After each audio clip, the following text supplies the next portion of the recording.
Hello, hello, hello, everybody. It's time for another Pokemon stream, and this time also a Good Morning Source Gaming, as I'm about to jump in with everyone else. Or hello. All right. I am not hearing him reply, but he will be here. It's Spazzy is going to be joining me for today as we talk through stuff. Hey, I'm here. Oh, there he is. He's here. So usually we do Good Morning Source Gaming on the Sunday and then do Pokemon on a Saturday. But because we had that big Smash Brothers discussion video go out yesterday with Roger's Base, we figured that we'd just swap things around a bit, put that out, and that can be the long sort of discussion where we talk about a topic, and we'll just do Pokemon while also talking about anything else. Also joining us is Leo for usual Pokemon streams. Hey, Leo.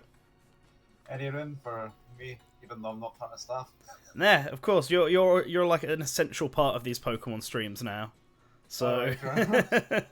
So my role in this Pokemon stream will be as the person who isn't actually even watching you play this Pokemon. I'm actually paying my bills right now. There's a lot of important things I'm doing. Number two. Never actually played a Pokemon game in my life because I am old. It's really fun being on the other side of that. Like, I think Banjo-Kazooie is my favorite example of that. Is people like, all these young kids don't know or play Banjo-Kazooie. I'm all like, yeah, man, I never really played it because I was like 16 when it came out, and it was probably a good game, but I was playing other stuff at the time, so I don't have nostalgia for it. So I really like being on the opposite side of all of these kids nowadays arguments, because I think you're all kids. Okay, Granddad.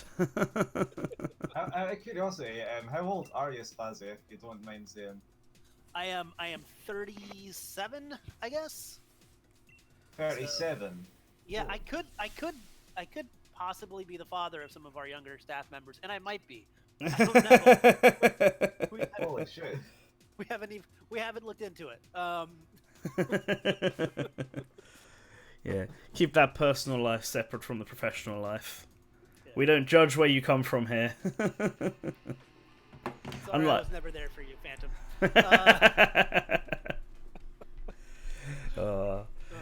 But that's different from the town I'm currently in, which is the Wales-based town with all the punks and the dark gym leader. I do like Surfetched a lot. Like, just I enjoy Pokemon based solely on their designs and whether or not I would like them in Smash Brothers. Yeah. I think Surfetched is pretty rad. Yeah, Surfetched is pretty good. I've got him with me. I'm trying to remember, are fighting types good against dark types? I think they are. Yeah, good. And Surfetch'd is going to sort of carry me throughout this gym. I've got Hatterene, who's like both weak to and super effective against dark types because she's part fairy, part psychic. And then one thing people ask for is for a Pokemon game to, like, instead of having grass, fire, and water be the Trinity, they make fighting dark and psychic the Trinity. Yeah, that'd be a pretty different. They all have a similar dynamic. Be a different take. Hey, Antonio. Yeah. It's our Did boy. they ever actually do that? No, they've not done it yet. Although they did not like I meant secondary typing or whatever it is you guys call it. They did like a do reverse one types. in Sword and Shield, right? Is they had dark fighting psychic, yeah, in reverse. I think it was reverse. I know. Actually, no, it wasn't. Then I feel like somebody who has never played a Pokemon game or watched the anime should know. Just from being part of like Nintendo communities, like through osmosis, I can name most of the starters. I kind of get it. Hey, you did better than I was watching a quiz show at the end of the year. It's called Big Fat Quiz of the Year. It's a big British thing where they go over stuff from the year. They had a decade one, which had a topic on Pokemon Go. And the question that they had to answer was name these 3 Pokemon, and it was the 3 starters from Red, Blue, and Green. And only one team got it right. Yeah, that's because the person that was on their team watches anime. It was Jonathan Ross who got it. What the name was, but the guy watches anime. Oh no, I don't think his team got it right. It was Jonathan Ross's team who got it right. Yeah, that's what I'm saying. Jonathan Ross watches anime. Oh, does he? he's a big gamer. I know that. which is what I expected. And one other guy accidentally put Charizard instead of Charmander. Like, he was really close. He had all the words he'd put rhymed with what they actually were. Like, he had something that I can't remember exactly what he put, but it rhymed with Bulbasaur and something rhymed with Squirtle, and then he put Charizard. See, it was on the right idea, he just got it wrong. Then the other team just didn't have a clue. And I'm like, come on, these are like basic Pokemon. More appropriate for the big fat quiz of the 1990s. Well, Pokemon Go was such a big thing. I suppose. I've been thinking about going back to it once they have all the generations in the decks. Mm-hmm. Well, like, because I played it when it first came out for like 3 weeks, and then I think I got fed up with the glitches and the fact they had shut down a map that I was using. Oh, yeah. Oh no, I'm being like, in my area, all that's really I was getting was like the really basic stuff, like your Pidgeys and Rattatas. So I had to like venture out, and I was using a map to find the good stuff, and I got taken down and I got annoyed. Rip. Oh, I'm being blocked off by Mr. Mime. I've walked down a dark alleyway and I'm being assaulted by Mr. Mime. It's terrifying. Oh, yeah, it is pretty. It looks like Streets of Rage, but everyone's throwing Pokemon about. Hey, did you see the Gex 4 concept art, by the way, that I No. put in the link chat? No, I did not, and I must see it now. Yeah. When was this See if I leaked? can get, apparently in like 2009 or something. It's like just an Unseen 64 post. Oh wow! To get me to do a full deep dive. I'm all like, I need to know more. I need to find out what. I think what Gex happening there. could like unironically make a comeback soon. I think he could. I think that we've been doing our part to really prime the world for it. Yeah. So we've had all these we've had the Crash trilogy, we've had the Spyro trilogy, Banjo's back now. Dude, Bubsy like... got a game. Yeah, Bubsy's got a new game. Yeah, like Gex is the thing is, the reason that, and it's mostly been NantenJex and myself, but it kind of became like this weird like Moby Dick white whale situation, like an obsession, because Post it in the. I think it was we did a poll, Mm-hmm. right? Yeah. Jex for the most iconic video game characters, and people could write in what they want. And I had played Gex before. I was aware of Gex, but I never thought of Gex as an icon. But we got so many random votes, and this was years ago. And then I wrote an article about like a case for Gex, like what would Gex be? Why should Gex be in Smash? And it just kind of took off. But yeah, it's like this weird like he was a star that burned too bright, man. that series sold like 15. Like I made a tweet about it. That series sold 15 million. Banjo sold 5 million. And that's no shade on Banjo or saying that Gex is a better series, because it's not. But it is weird. I mean, it was Eidos's attempt to having a platforming mascot, and it just seemed to really take off, especially the second one. Like the first one's pretty hard to find, but the second one, which is on 64 and PS1, just like excelled and sold tons. What's it? A 3DO exclusive? It's not 3DO exclusive, and then it eventually went to PS1. But okay. It launched as like the system seller for the 3DO, which didn't work because nobody bought 3DOs. It was weird too, because it was for I actually think the first game is a lot, and you've played a little bit of all three, haven't you? I haven't actually played the first one. It's gonna be the game I stream after Pokemon, because GOG was selling it for super cheap on PC, so I was like, fine. I might play it one day. I actually think the first one's a better game than the 3D ones. 3D ones are like a little rough and unpolished. And like I said, I mean, objectively, the Banjo series is a better series. What? Sorry, Pokemon. Yeah, is that some sort of Nazi caterpillar? What's going on? It's like, oh yeah, look at it. This is my it's my Roman caterpillar. They're like a Roman centurion group. Centurion, I get it. Yeah. Okay. I love them. Does it have like a phalanx? Does it have like a phalanx maneuver where? Yes. That's what it's called. Yeah, yeah, it's that's what its actual name is. Yeah, but I'll show you the maneuver. Even though I don't need to. Do it. Get this Pokemon hooligan out of here. No retreat. And they get this full thing up. He's got the full shields on the front and around the side. Ah, it's amazing. You can choose to not escape. First I feel like wasn't that huge because it was a 2D platformer at the beginning of the PS1, like for that era, the whole transition from 2D to 3D. So I feel like a lot of even like just honestly great games like Castlevania Symphony of the Night didn't get the recognition they deserved at the time. I mean, that game did well, obviously, but like it didn't get quite to the level I think it could have because people were moving away from 2D games. There's like almost a stigma to it. Like this is how people used to game. Now everything's 3D, and so there's so few like 2D games. Like for the N64, it's basically like what good 2D games are there? I mean, good on the N64. I guess Mischief Makers. Yeah, Mischief Makers is the first one that comes to mind.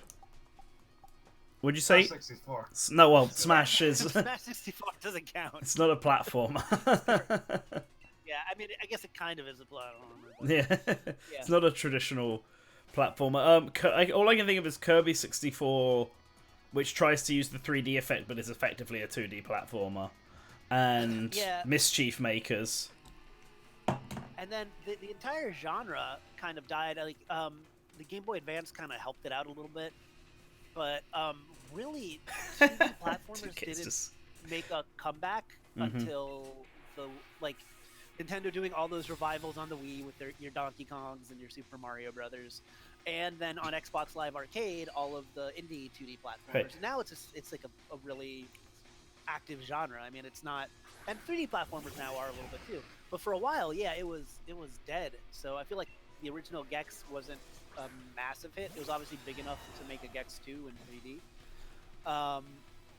But I think it's actually, I think it holds up better. I think you can go back and play it.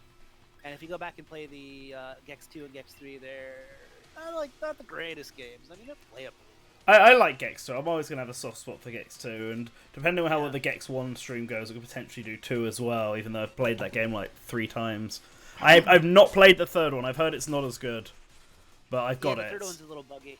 Yeah, especially the 64 version. Like you want to play the PS1 version. Yeah, I've got the PS1 version. Those are the ones I got. And then there's Gex on the Game Boy, which sucks balls. This game really looks like you're playing like a side-scrolling beat 'em up at this point. Yeah, I know, right? Antonio said Streets of Rage, but no, yeah, like legit. This looks like grimy Pokemon Streets of Rage. Parody. Something about it, I guess, because you're moving up and down, reminds me actually a little bit more, not so much in look, but in just the way it's executed, of being like a River City Ransom sort of deal. I don't know why. Should do. There's your next Pokemon. Yeah. But yeah, Gex 4 on PS2. I mean, I feel like it was probably, because everyone was sort of moving away from the 3D platformers at that time. And also, Eidos was sort of really focused on Tomb Raider. Like, I can't really think of anything that wasn't Tomb Raider that they did during that period. Well, no, they did. They started expanding the Legacy of Kain Soul Reaver stuff, which is another series that I wish they would bring back. Those, like, Soul Reaver's an amazing game. Have you ever played that? No, I don't know. I've not played it either. We should stream that. So Soul Reaver is okay.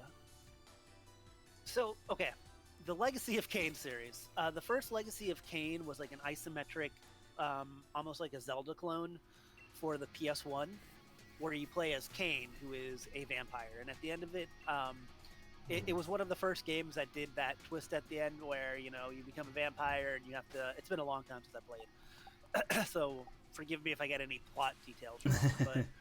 You're like getting revenge over the person that screwed you and made you a vampire, blah, blah, blah. But at the end, you just take over as king of the vampires and destroy the planet. You're nice. Like, now I'm, yeah. Like, now I will be the vampire. Yeah, now I will be the vampire king. So the second game is just a 3D platformer by Crystal Dynamics, and it has a lot of Tomb Raider DNA, but it's in that there's a lot of box puzzles, and the 3D movement reminds me of it a little bit. But you play as Raziel, who is one of the lieutenants of Kane in his new vampire world. But you piss Kane off, basically. And he kills you, but then you are saved and brought to the spirit world. So instead of being a regular vampire, you became a soul reaper. So you're like this really corpse-like figure, and you go through and you actually have to kill enemies, and you have a button that literally you wear like a wrap around your face, and you remove it, and you suck in the souls of the enemies you kill. And it's, Interesting. it's a really cool game series. But then, and I had it on the Dreamcast. But then they did a bunch of sequels to them on the PS2 to both series, and I feel like nobody cared. But the first Soul Reavers was a really well received, really well reviewed, and just a great game. Getting the motivation behind the evil team, and is literally we want to stop every other player from beating the gym so that you can win. Literally just doing it for her. I almost bought Pokemon Black and White, maybe? I don't know. Beginning That's this one of the decade. many times where I'm all like maybe I should start getting into Pokemon, and then I never do. Black and White's a really good one. Black and White would have been a great place to start, to be honest. Yeah.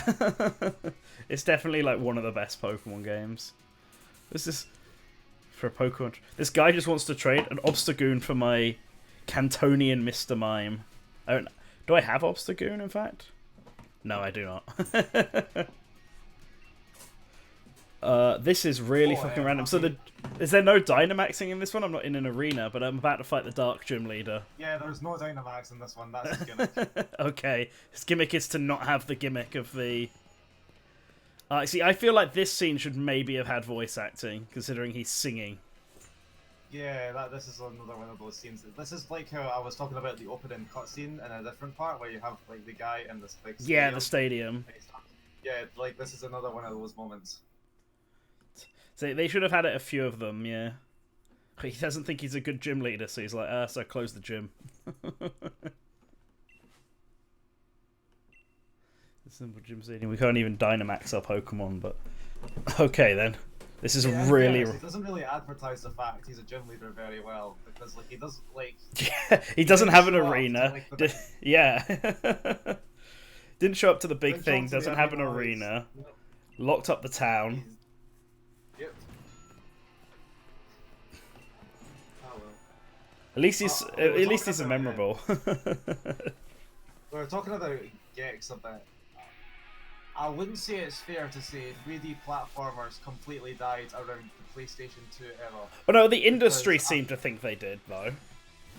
It's just that we had like Sony putting out Jack and Daxter and Ratchet and Clank and Sly Cooper. You had EA trying to hype up Ty the Tasmanian Tiger as a big mascot that's gonna like kill. I had a game called, I can't remember what it's called, but it's about this like blue reptile.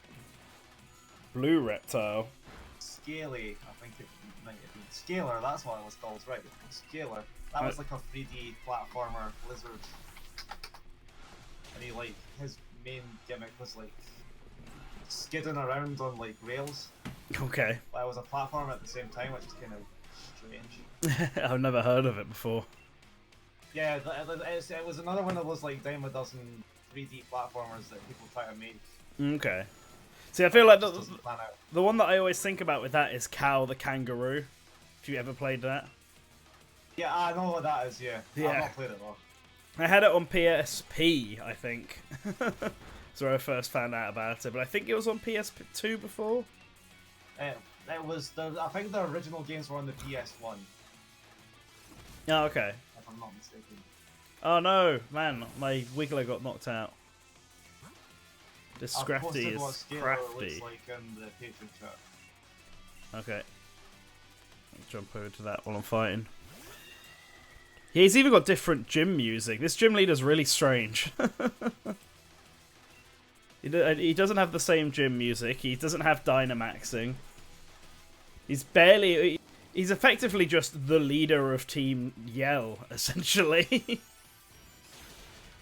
Also, that guy. Also, this scalar guy just looks like Spyro, but slightly Spyro fused with Sonic the Hedgehog. That's what this reminds me of. Like, yeah, that's accurate. Yeah, that's accurate. he's a I dragon, think his but personality was kind of like that as well. yeah, I can tell just by looking at him. You're too cool for school attitude. Like he was like the character was like a preteen. Okay, so and he, really like, Sonic. mutated. Oh, Obstagoon just look. He could shapeshift. Well, Okay, interesting. I can't remember what the shapeshifting were. I think they were just like other lizards. But he did have the ability to shapeshift. So this game Fudge. is on track to be the high-selling Pokemon game. Is that correct? Yeah, it's outsold. It's outsold most of them except for the first two. No, it hasn't outsold X and Y yet. It's definitely not outsold Red, Blue, Yellow, Gold, Silver, Crystal yet. But it's outsold Sun and Moon, X and Y, Black and White. No, it hasn't outsold X and Y. I mean, this was just announced recently. I'm pretty sure it hasn't outsold X and Y. Let me have a look. I think it's definitely outsold Oraz, and it's definitely outsold because it's really close if I remember. Like it goes X and Y, Sun and Moon, then Sword and Shield, but then it's outsold Oraz, Ultra Sun, Ultra Moon. Might have outsold Black and White. Has outsold the Heart Gold remake. All of that without a national dex. Yeah.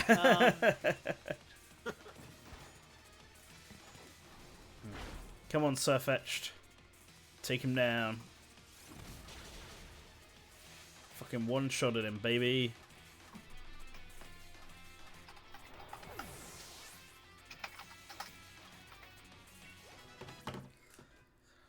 Farfetch'd, the Galarian version of Farfetch'd and the regular one, it really is just like the Dan and the cooler Dan.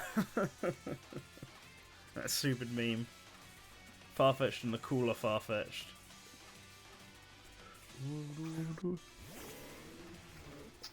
It's a squid.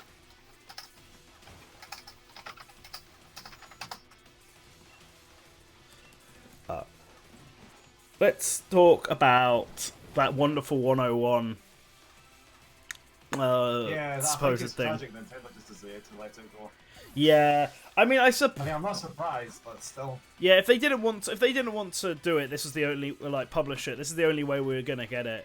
It is always a bit weird when Nintendo sells off an IP, but I suppose it's not impossible. I found out recently, so this has really confused me. So Banjo and Kazooie were actually like not just published by Nintendo, but outright fully owned by Nintendo at one point, and like they traded it back to Nintendo traded it back to Rare because for some reason Rare owned all of the characters introduced in Donkey Kong 64, and Nintendo wanted to make sure they owned everything from Donkey Kong. But like Nintendo already owned everything from the country games. It was literally just Donkey Kong 64 that Nintendo didn't own anything from. Which, to me, seems really strange. Like, Nintendo had the rights to all of the Donkey Kong Country series and Banjo-Kazooie, but no other Rare title, not even Diddy Kong Racing. And also, for some reason, not the Nintendo 64 Donkey Kong game. Like, it's probably because of contract things, but I still find that really odd, like, that would happen. Maybe that was why Microsoft were confused about who owns Donkey Kong when they bought Rare. Potentially, yeah, because Rare owned. When they first called office, I was like, "Hey, do we own the rights to Donkey Kong now?" Yeah, that's what they thought they did. Where I mean, I guess technically, had Nintendo not given back Banjo-Kazooie, they would have owned the rights to Chunky Kong and Tiny Kong and Lanky Kong and that really fat Kremlin. You know, all the iconic ones. I want I mean, this will probably never happen. But I would like Donkey Kong 64 to get like a remake. And Yeah. the big new addition is just a select button that lets you pick like a Kong on the fly instead of having to go to a barrel. Yeah, that would fix. It would make That, Jason. it would see. That's the thing. It would fix a lot of the problems, but it would also make. I feel like it would make some things a little too easy. So because there are certain sections where you're only meant to have one Kong, so you'd have to come up with some way to limit it in certain areas. Because there are certain areas where you can only enter with that specific Kong. Maybe you have the select thing be disabled when you go into one of those specific areas. Yeah, that's what I'm thinking. And it would be good, and Nintendo technically own everything in Donkey Kong 64 other than that one side minigame that's owned by Rare and Microsoft. Jetpack. My team got it. Yeah, I beat him. 7th gym down.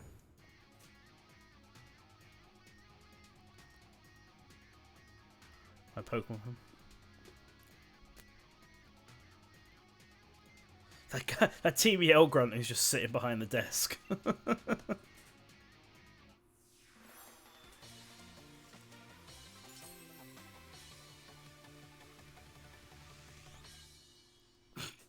All the Pokemon are super sad. I thought he had a toxicity, this guy. Why did I think that was... Why did It's not. Yeah. I mean, toxicity isn't dark type. Yeah, I suppose. There you go. I actually think if we get like a Sword and Shield Pokemon, which I think we might in Smash, it would be Toxtricity. Urshifu is the... like they're trying to set it up. Yeah, he definitely seems a bit like the Lucario, but from our discussion the other day, Urshifu seems to be a quite popular pick, being already a fighting type. I mean, people would prefer that to the other option, which is Calyrex. Although we have just had it announced that on the 27th of this month we're going to get a new mythical revealed. Yeah, I'm interested in that. I'm surprised it hasn't been leaked yet, considering Pokemon usually is always in the data. Must be more careful this time. I mean, Urshifu and Calyrex didn't leak.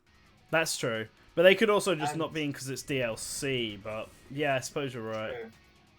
Oh. It's just that they did have like slots for other Pokemon, and there were two of them. It's just that everyone assumed those slots were for Urshifu and Calyrex because it was just two of them, and those were what got announced. But now that there's another one, obviously there's more. Alright, something big's finally happening. Big explosions.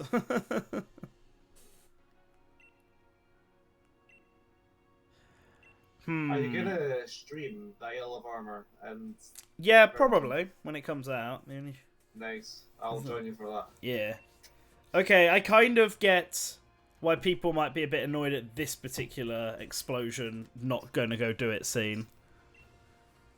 Because the first time it happened, I figured it made sense, right? Like there was an explosion, but it's not your job to be dealing with stuff like that. Send the champion to go do it. But in this one, I feel like he explicitly just said, like, "Oh, you're a powerful trainer. Come and help us sort it out." Right? Like the guy literally just said that, didn't he? And then instantly, yeah. This is. I mean, this is a problem I have with the entire thing, just because. I mean, yeah, I get that it doesn't make sense for you to be doing all this, but I like doing this. Yeah, I get that, but yeah, from a context situation, it doesn't make sense for me to do it. But God, if that's going to be the case, don't tell me, oh, let's go deal with this problem, and then instantly take it away from me. Hey guys, so important question since I'm talking to nerds that are in Europe. Who do you got for the Super Bowl today? Super Bowl? Is the Super Bowl on today? Today's Super Bowl. Yeah, man. Today's the Super Bowl. Oh, okay. I don't care about sports much in general, to be honest. I didn't even know why it was I said, on. As two EU-based nerds, I'm sure you have a lot of opinions. My opinion on the matter is American football is just inferior rugby. That's my opinion. I do enjoy rugby. There was an You Austrian. like to call my sports. You like to call our sport soccer, so that's what you're gonna get called from here on out. You're American rugby. Yeah, I hear the hand-egg stuff a lot, but this is one thing I will say. It is football for the same reason that football is football, in that they all originated from peasant sports that were played on foot, as opposed to on horseback. So that's why they're both called football, and that's why rugby also originated from a form of football. It was just a ball that you played on foot as opposed to on horseback. Okay. That's actually where that term comes from. It's not because anybody kicks a ball. Okay, Anyway, I didn't know that. That's a fun fact of the day. Yeah, that's your history fact of the day. Okay.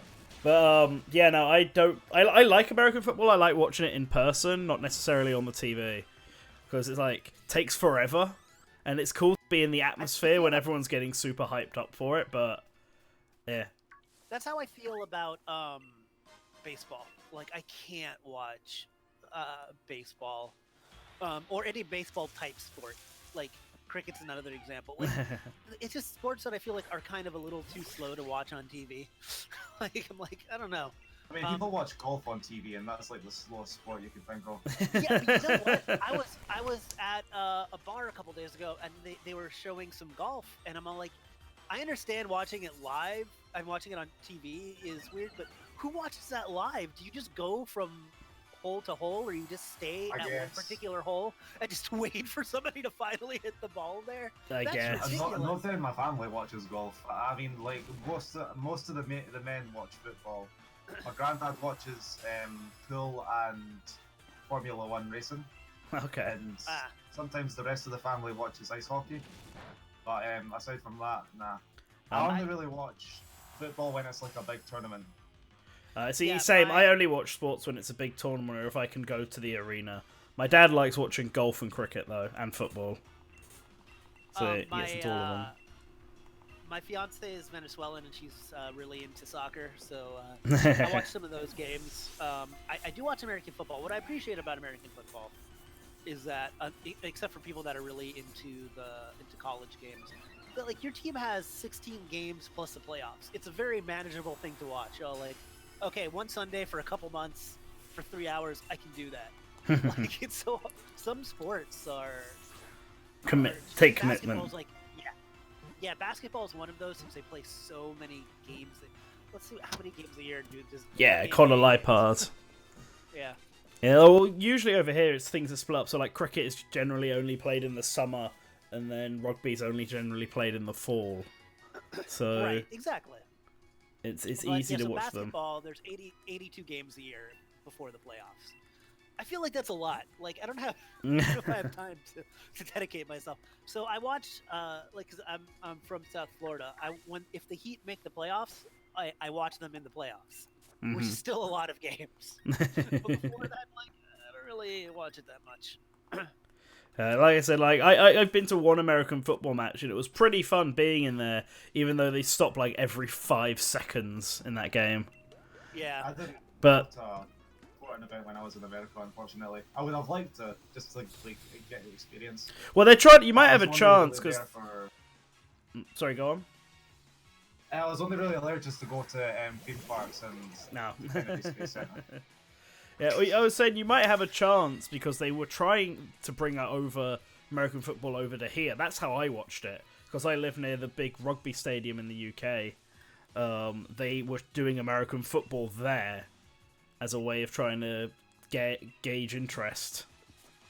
And I thought it was pretty fun. I'm not a city boy, so... Yeah, I suppose. I'm actually like 2 hours away from the nearest city. Made you get internet. And Scotland only has like 5 million people in it total, so yeah. I'm actually in a very rural place. I'm not in a farm, but I'm not exactly in a city or anything. Didn't Anvil live on a farm? Or maybe his Maybe. grandparents? I feel like I remember that. Yeah, well, there's a lot of people who live like in the middle of nowhere, I've noticed. You see them when you're driving down the motorway and you come across those one random houses where you're just like, how does anyone live here? I'm trying to like explain where I am without giving too much away. Because Yeah. I don't want, like, people... That's fair. Like, I guess you could say I don't live in the middle of nowhere, but I don't live in like a major settlement. Yeah, I think that's fair. Why have I learned That's what I'll say. bullet seed now? I don't live in the middle of somewhere either, though. Yeah, I'll say that.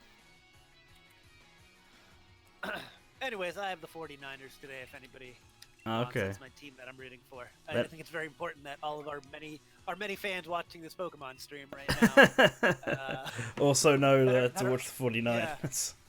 Yeah, go Niners. So... Guess I'll watch it as well. I'll just say I support them just because we're in Source Gaming. That's the line. Yeah. I have I'm still paying my bills because I'm having a super exciting adult day right now. So I have all my stuff budgeted. I still have $14.99 a month budgeted to World of Warcraft, even though I haven't played that like in 2 years. But I like that. I feel like that's just like miscellaneous gaming budget that I'm saving up. Well, hey, if you're all right with it. Yeah, I'm like, that's fine, man. I'll just take that extra 15. That's miscellaneous gaming. I suppose in like 4 or 5 months it'll be the Euros, so that'll be my big sporting event of this year. And then there's the Olympics. I'll watch some of that. Yeah, I'll probably watch some of the Olympics is Olympics. always its own thing. Yeah. They pulled the banjo with Wonderful 101. I don't know. Okay, so I haven't really been following this. Oh, yeah. I'm just looking at the chat. Yeah, we stopped talking about that completely. Yeah. I don't know. I left for a while to do some stuff and came back. I'm like, I don't need to tell people. Yeah, so I mean, effectively, according to all of the rumors put together, it sounds like Platinum Games really, really wanted to port the Wonderful 101 to Switch. It was Kamiya's sort of big personal project, but Nintendo themselves weren't interested in it because the first one was very much like an experimental Wii U game and it didn't sell very well. And I mean, part of that's probably because it's on the Wii U and it's an early Wii U title, and Nintendo should have just paid to port it and see if there was interest. Well, I think that's the thing. That's what they probably didn't want to do. Like, there must have been something, because they've been porting almost everything from the Wii U. Even Tokyo Mirage Sessions got ported, and I'm pretty sure that game sold worse than if they Wonderful 101. If they bought the rights to Wonderful 101, does that mean they own the publishing rights to the first game as well, or does Nintendo still own that? It sounds like Platinum own everything now, because Platinum are going to be trying to publish it on PS4 and Xbox One potentially. So they can port the first game if they wanted, I guess. Yeah, well, that sounds like what it's going to be. It's not going to be a sequel they're trying to make. They're trying to port the first one to every system in a hopes that they'll be able to actually make it successful. What I find weird about this is gonna be the first IP Platinum Games actually owns. because they've never been a massive company and they've constantly been on the verge of bankruptcy. They don't tend to ever own any of their series. Sega owns most of them because that's been their biggest one. It's weird because Wonderful 101 was very much... I never liked it. I'll start off by saying I didn't really play. All I played was the demo, but the demo was enough for me to be like, this game doesn't interest me. That being said, it was very much rooted in Nintendo. They almost made it like a Smash Bros. Type deal, right? Where they wanted to use all existing Nintendo IP as all of the 101. Yeah. Like that was the original. Well, the original.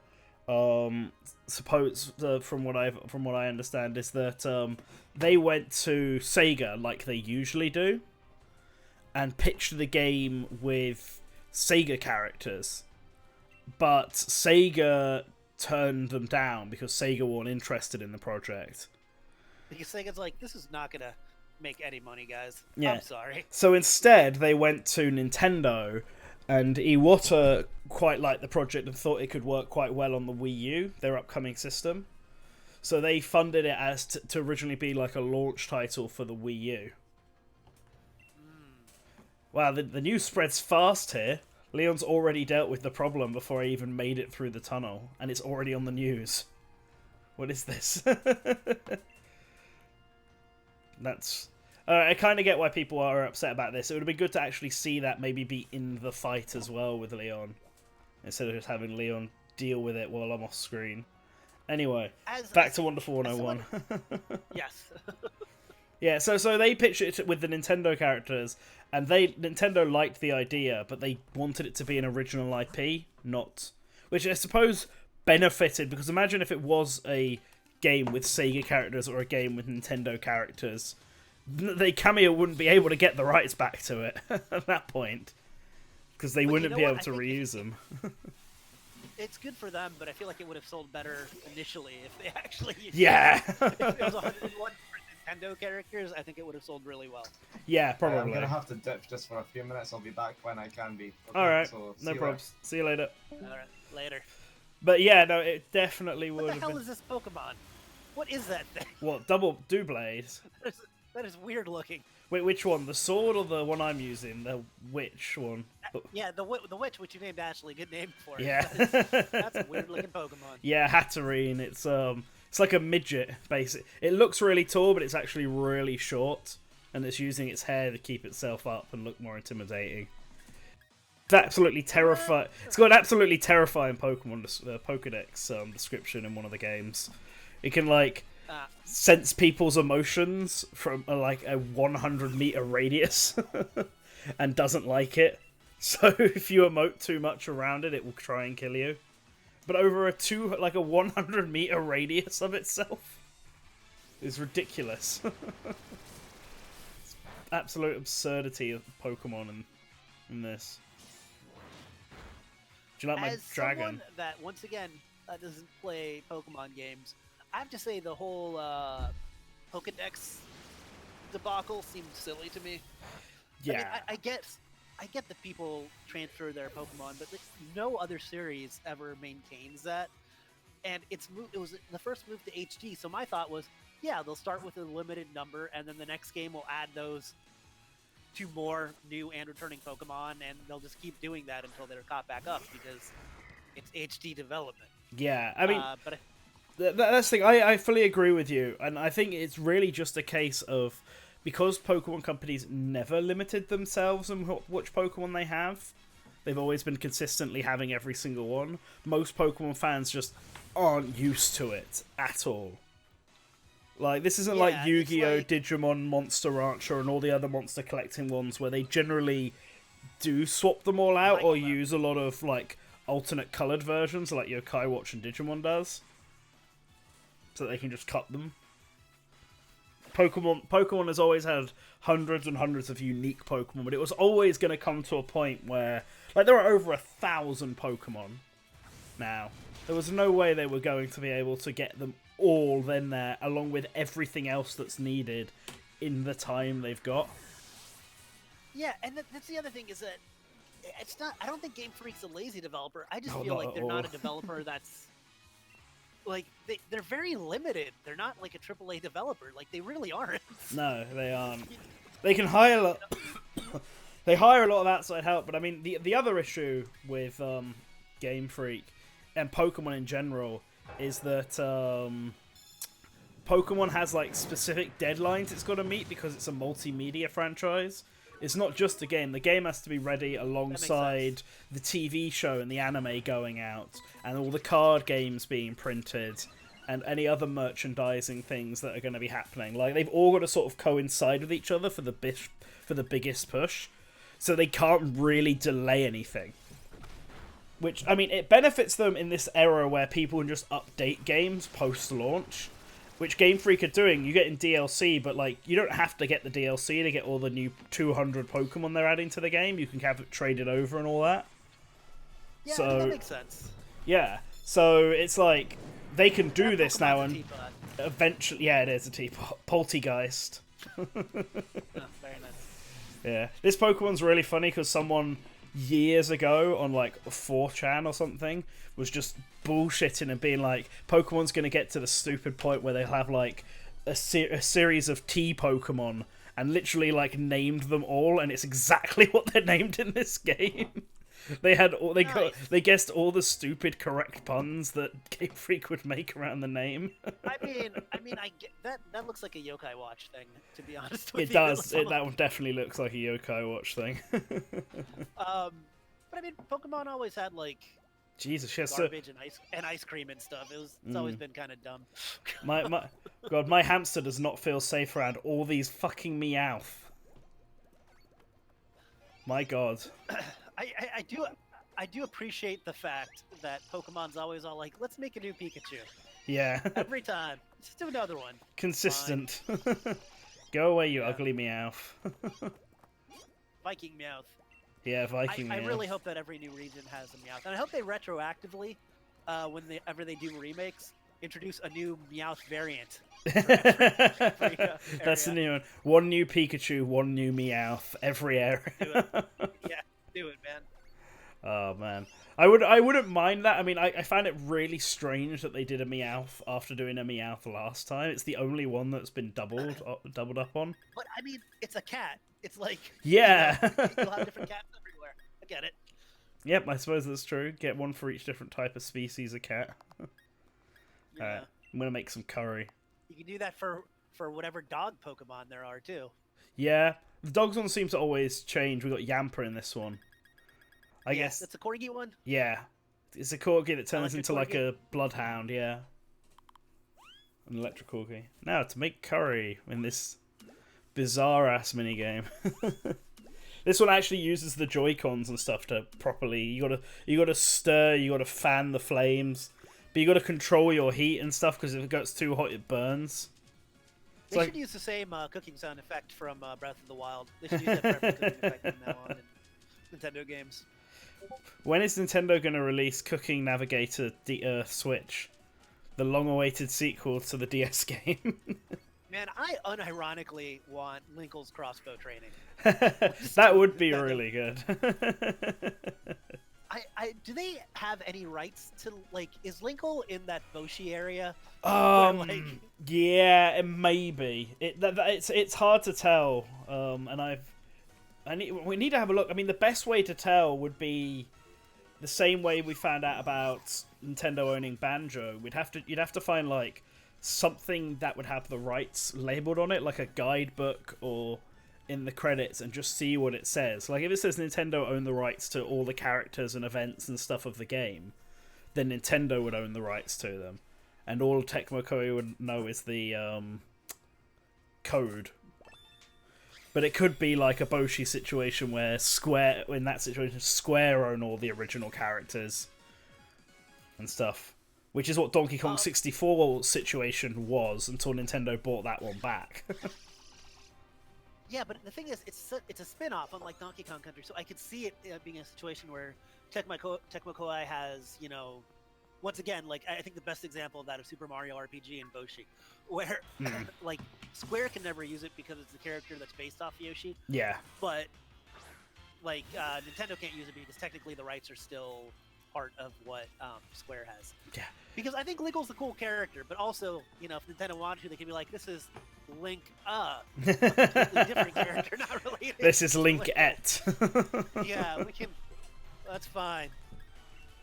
I could definitely see funny? that. Linka's an actual feminine name. I don't know why they didn't just go with Linka. Linkle is really weird. Is it Linkle in the Japanese as well, or was it a translation thing, Linkle? I don't know. Yeah. We're talking about the who owns the Hyrule Warriors characters. Who owns Hyrule Warriors characters? I think that would be Koei Tecmo. Well, that's what we're debating. Is it Koei Tecmo? Is this to say Donkey Kong 64, Super Mario RPG situation? Are there any spirits? No, there aren't any spirits. No, there aren't any Hyrule Warrior spirits in Smash. Interesting. Yeah, which is a shame, because I think they could have done... I mean, I can understand why they wouldn't have Sia, but they could have easily had Lana and Linkle. Yeah. So... That is interesting. Yeah. Yeah, because I feel like, crossbow trading was actually a fun game. I don't know if you played it. Yeah, I do. I've got it. I feel like you could completely create an entire Zelda third-person shooter experience with a similar engine. And like, why not put... There's no Hyrule Warrior spirits. Yeah. Yeah. So that answers your question. Well, they might have just chosen not to use them, but that is indicative, yeah. I mean, Koei Tecmo does have representation, so that I think it's obviously a case of they don't own it and they just decided not to ask. Yeah. Yeah, no, I kind of wish that if they do a Twilight Princess HD again, they if they're gonna port that game again, add Link's crossbow training to it as like an extra side mode. I mean, Yes. I feel like the only way you're gonna make people buy Twilight Princess again, and Wind Waker for that matter, is if you either bundle them together. Bundle them, yeah, there you go. That's what I was gonna say. Yeah, bundle them together or add something side like that. Like Link's crossbow training, or take the I don't know how you do Tetris trackers, but do that do that for the Wind Waker. And I really want them to re-release Four Swords Adventures, so it's more easily obtainable, because there are so many games like they're re-releasing Final Fantasy Crystal Chronicles, which is great because it means people can actually play that game now using online instead of having to connect 4 Game Boy Advances. They could do the same thing. I mean, that would be a cool Nintendo Switch Online bonus, I feel like. You know, like they did Tetris 99 last year. Release 4 Swords as a Nintendo Switch Online game that you have to connect online and play with people. Yeah, and that could actually be one of those free, Nintendo Switch Online. Yeah, experiences, like imagine if Tetris it's 99. like imagine they just release it as 4 Swords and that one's free, and then because they eventually added paid options to Tetris 99 and made it a proper game. They did that and it gave you 4 Swords Adventures. Like, that would be cool. That'd be a really good way to get the 4 Swords series back, 'cause it's such a good idea that worked really well at the time because you had the Game Boy's Advances and all that, but now it's just really hard to go back and play because the setup is obnoxious. Speaking of exactly that, did they ever release Crystal Chronicles? I know they were talking about it, but I didn't even pay attention if that actually came out. It's not out yet, no, but it's still it's still on their list. It's still coming out. It's just not out yet. I mean, I'm completely down with that. It's the professor, the granny, the queen.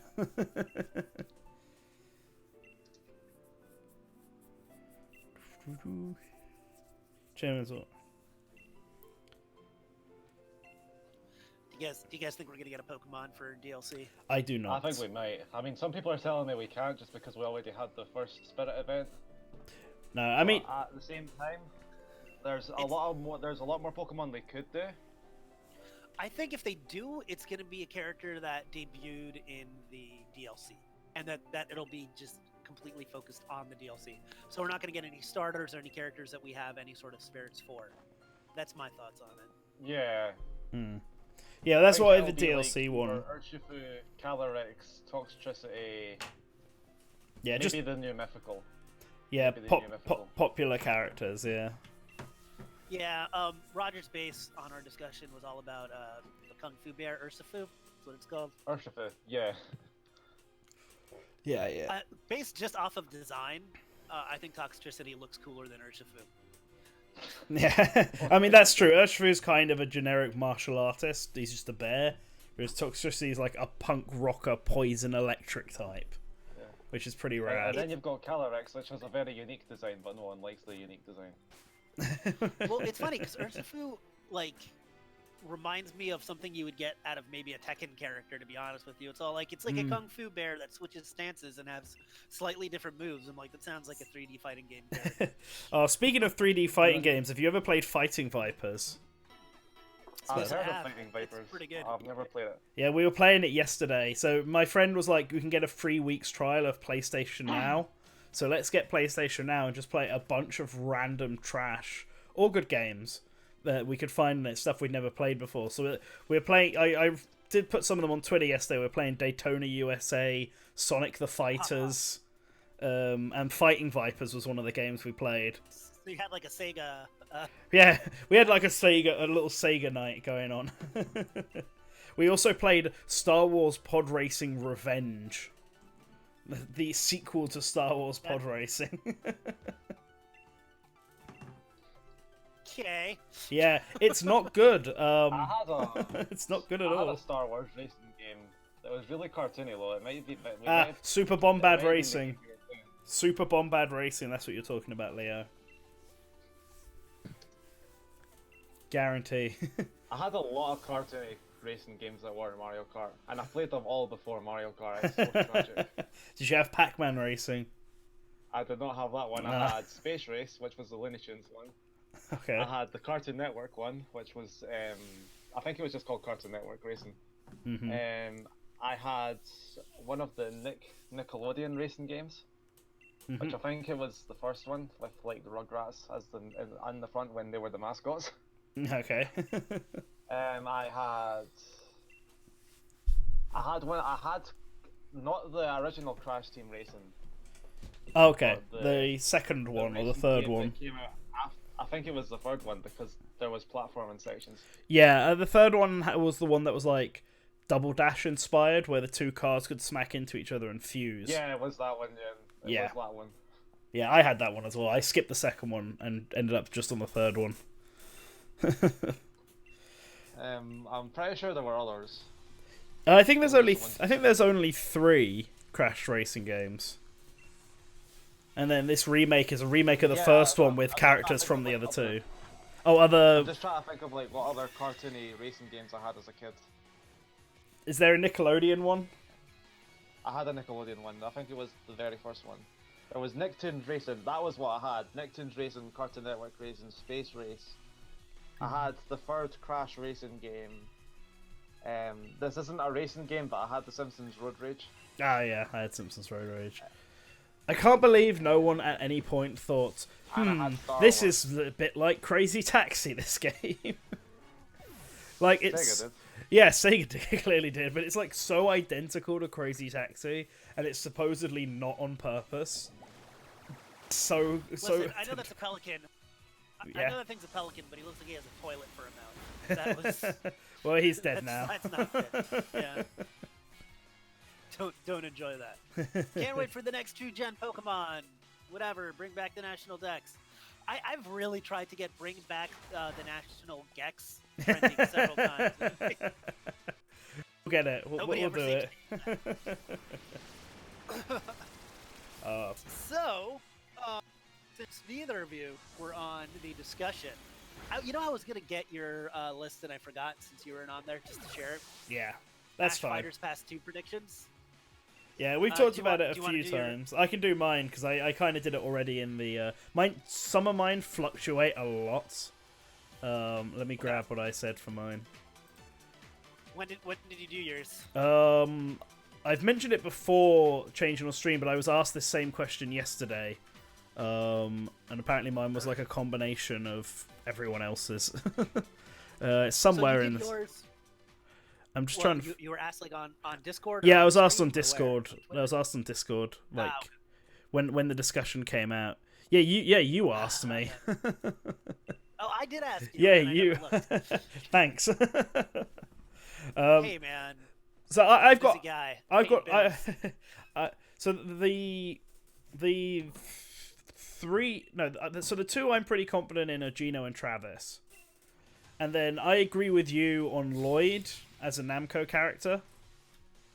I also think we'll get an unknown character. It doesn't necessarily have to be from Zelda, but it's a character we don't know yet from some game that's going to come out this year. And then just looking at the release schedule, Zelda seemed to be the one that made the most sense to me. But yeah, it could be from all sorts. Well, it could be from over the. Technically, it could be from over the next 2 years because. True. Like, oh fuck, these guys are fire Pokemon, shit. But yeah, it could be some point over the next 2 years, so we'll just have to see. Oh no.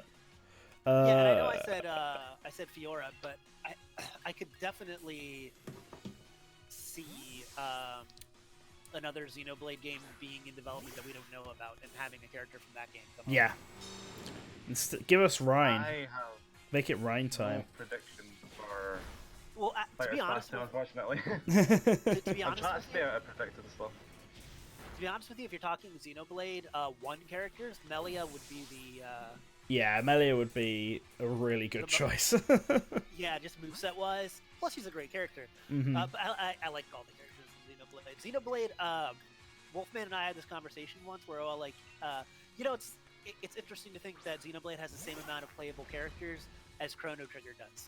And we're like, I think that's what makes both of them great, is that it has enough characters to give you a lot of variety, but not too many characters where you kind of lose interest. I feel like Final Fantasy VII has a similar thing too, where they don't give you that many characters. Like you have. I don't know. JRPGs, I feel like Final Fantasy VII has a lot of characters in it. I mean, you've got the cool ones, but then you've got all the optional ones. They don't count. Well, that's hardly. I mean, that's part of the problem, because I don't remember Kate Sif that much. I don't even remember Red 13 that much, but I do remember Yuffie and Vampire Man, who I clearly remember. Man, I forgot Vampire Man. Yeah.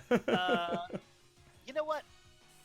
And yeah, even Sid's kind of whatever. I retract Final Fantasy VII. Sid, I forget.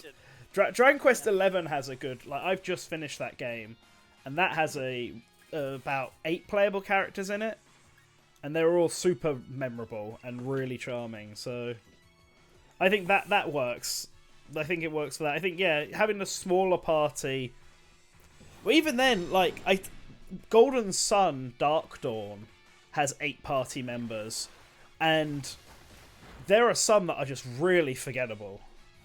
Some of the last ones you get are just like characters I barely remember, and that could also be because it's Golden Sun, but I don't know. I remember even the first Golden Sun, to be honest. I remember all 4 of them, but I think his name is Ivan, the third party member. Like I feel like he barely does anything. Okay, well, here's the thing about Golden Sun, and not to piss anybody off, but the character and stories aren't really that memorable. Like it's got an okay story. I'm not even gonna say good. It's got a serviceable JRPG story, and I feel like every Camelot JRPG is kind of like that. Like your Shining Force and your Beyond the Beyond. Like it's serviceable. It's got some likable characters. It's got some interesting plot points, but it's definitely not a game that it's not like even most Final Fantasies where I'm all like, oh, remember when that happened, and then you're on a whale in the moon or whatever. I feel like what makes Golden Sun stand out, and I was telling 8 this, and Chatty's all like, I don't know why do people even play that game? I'm like, the synergy. That's what they call it. Their synergy, right? Yeah.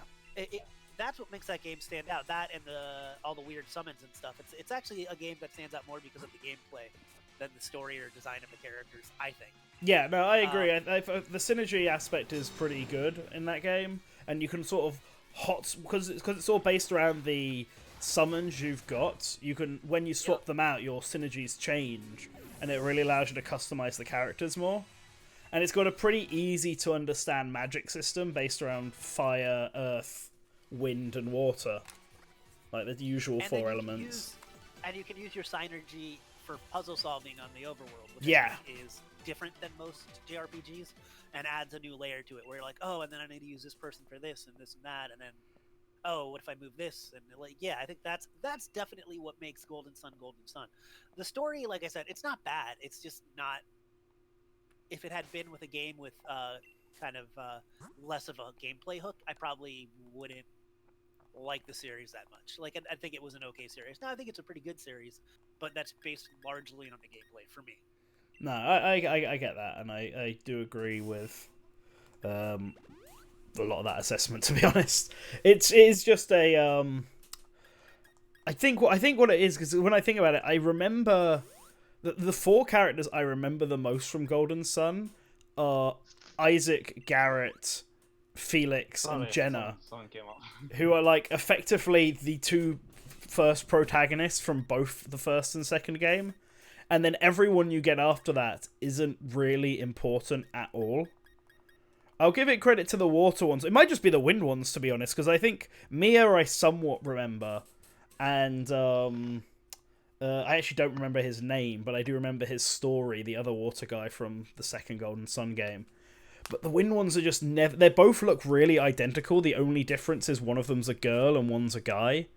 And I know that's sort of done on purpose, because the girl plays a sort of important NPC story role in the first one.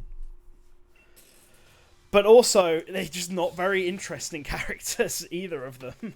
Yeah, and then on the other side of that, you have... I really love the first two Suikoden games. Oh, yeah. PS1. But they have like 108 characters each. Not all of them are playable, but like a lot of them are. Like there's a party you can make in the first game out of 4 cooks. The 4 cooks that you recruit to your castle, are all playable. Nice. So you can take them out and fight. Yeah, it's ridiculous. Makes me think of... So there's like maybe 5 characters that you even care about at all. There's like... That makes me think of Disgaea. I think Disgaea is a game that has a... But that one's more of a strategy RPG, so Yeah. I guess that one makes more sense to have a lot of people. Yeah, like Fire Emblem has a ton. Yeah. Two The waves. Fire Emblem's gotten better at not having so many. Like, the older games have a shit ton of characters, because they just assume your characters are gonna die. You're gonna die, so they give you like the same character, but like this one's got hi, pink hair. Yeah, my name is Ted. I'm exactly like this other dude, but I have blue hair. Yeah, except You're like, okay. I know the way they do it is it's like, hi, my name is Ted. I look exactly like Fred, and we're the same stats, but I'm slightly faster. Yeah. And this is my brother, Ced, and he is also the exact same, but he has blue hair.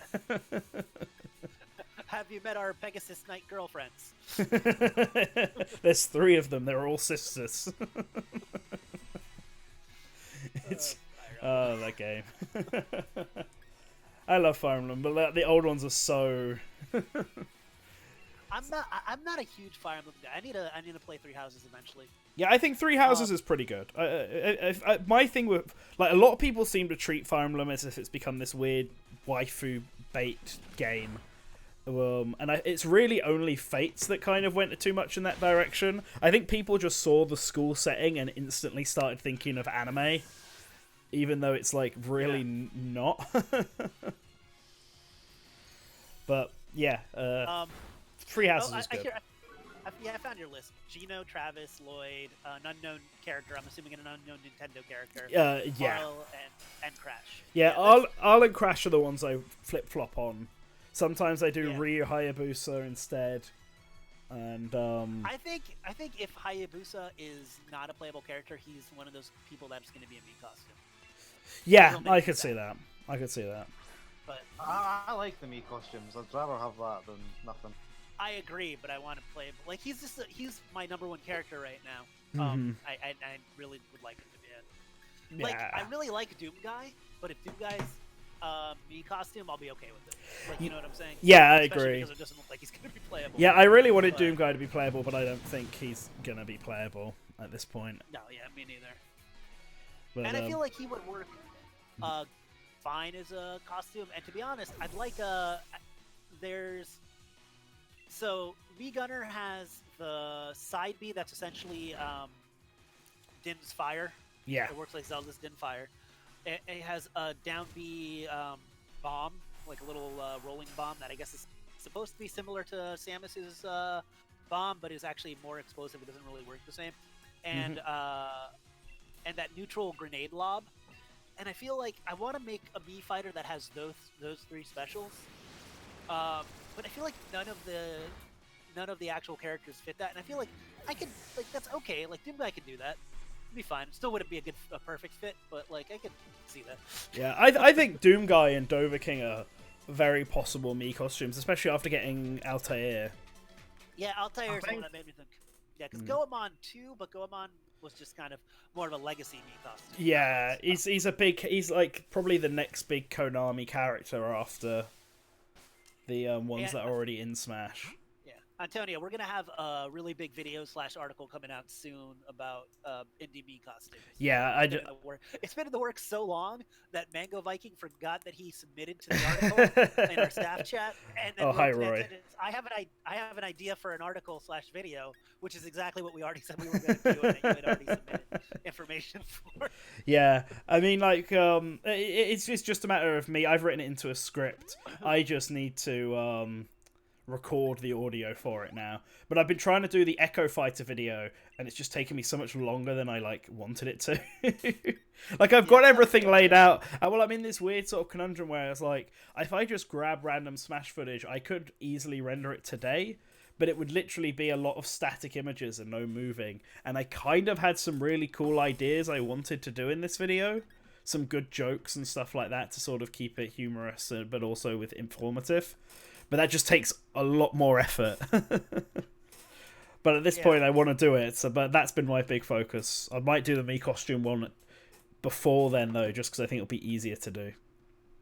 But yeah, that's we are working on one for that. I know. In case you're wondering what my predictions are, I do not have anything concrete. Because I do not like making predictions. You instead like making stupidly long lists of every single over 100. I prefer making short lists.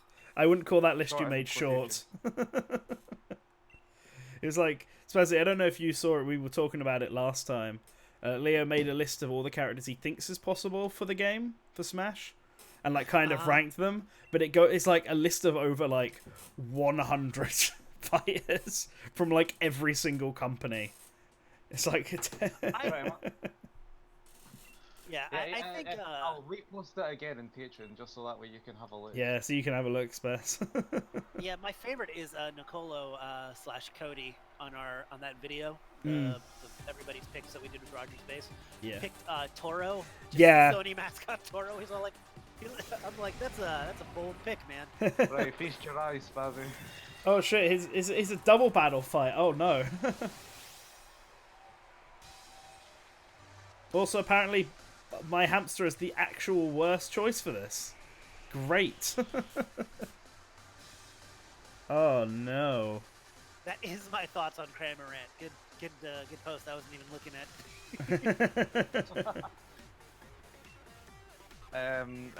For I guess if you were to force me at gunpoint to guess some stuff at the moment, I think we're going to get someone from Bamco. I think it will either be a Tails character, hopefully Yuri, because Lloyd does not interest me in the slightest, or a Dark Souls character. I'd like to get a Tekken character, but I do not think it's going to happen.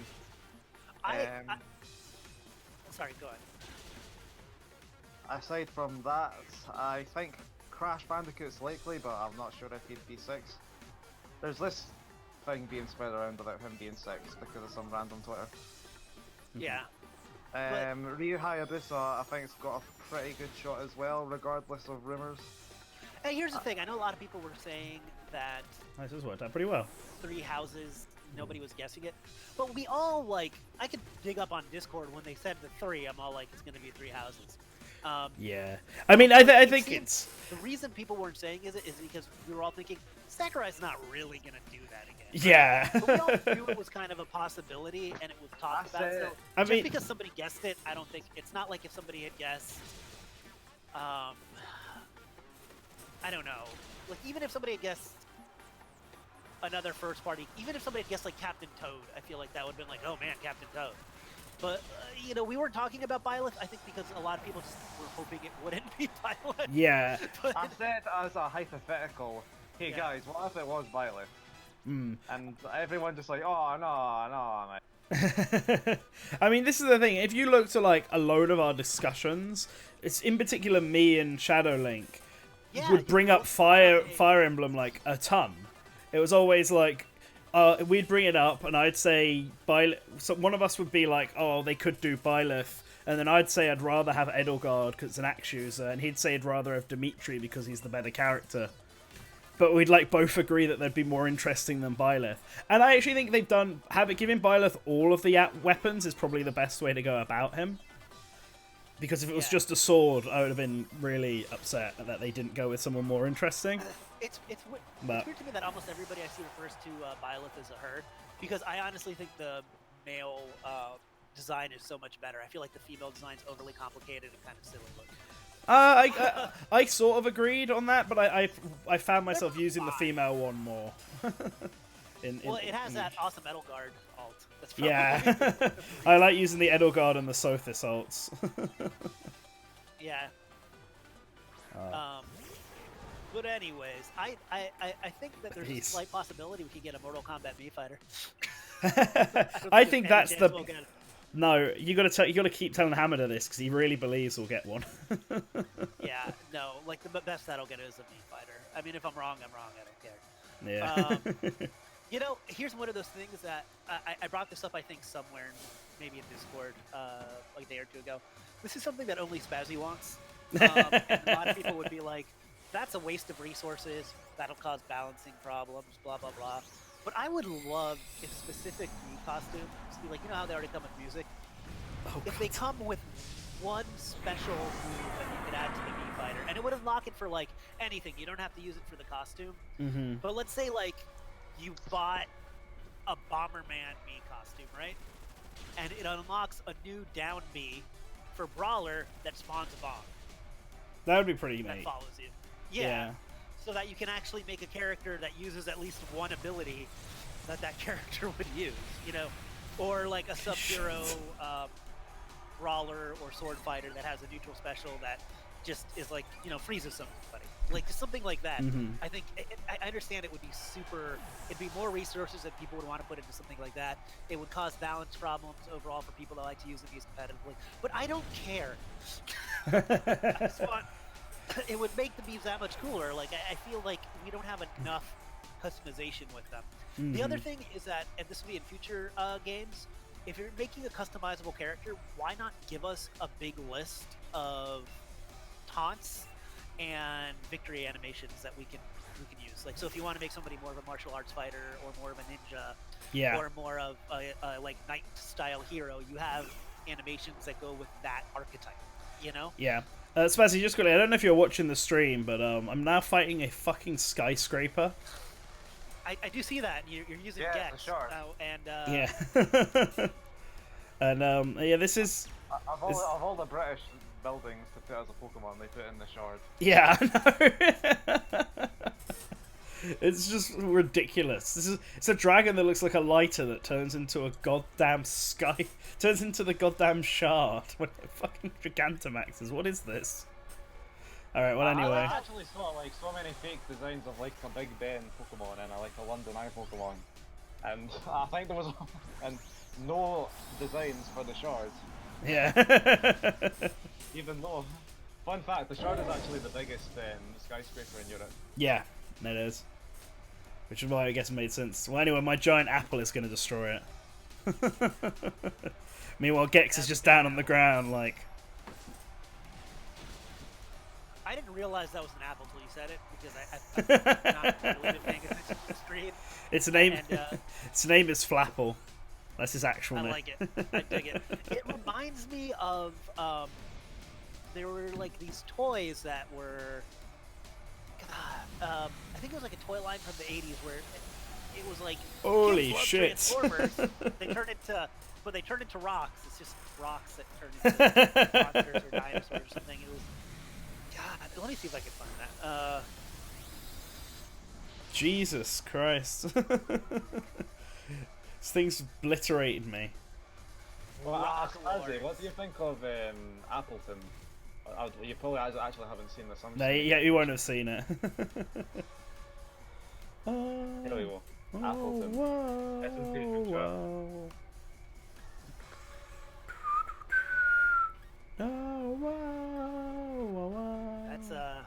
That's kind of a dumb looking Pokemon. That looks adorable. What are you talking about? Its ears or its eyes? Which raises many questions. Are you excited for Rock Lords coming soon? What if Transformers turn into ugly looking rocks? Gex is just on the ground This sniping. is an 80s thing, isn't it? Oh yeah, Yeah, 80s definitely. are just- Have you watched the toys that make us? I haven't. No, I keep thinking about watching it. Watch the He-Man episode. I'm a late '90s kid, so that just how disconnected I am from that. Oh no, I mean, Flappo! You were probably around for Power Rangers and some of the newer stuff. I was around for Power Rangers. Yeah, but that's fun. But the thing is, it doesn't matter if you like the toys or not. It's just like I was never into like He-Man toys, but the or the original GI Joes from the '60s. It's just that the stories are so insane, especially the stuff from the '80s, because it's just it's like these ridiculous 80s executive type moves. It's just like I don't know, what do they want? Like there's a whole story about how that. Why He-Man has the cat, which I'm not even going to spoil for you, which is like the funniest thing. Like watch the He-Man one and tell me, yeah. All right. It was lit. Didn't have He-Man, we had Action Man. Oh, Action Man, and go to Chessington World of Adventures for the Action Man world. They had the. Oh. I remember Action Man. Yeah, because we never really grew up on He-Man over here.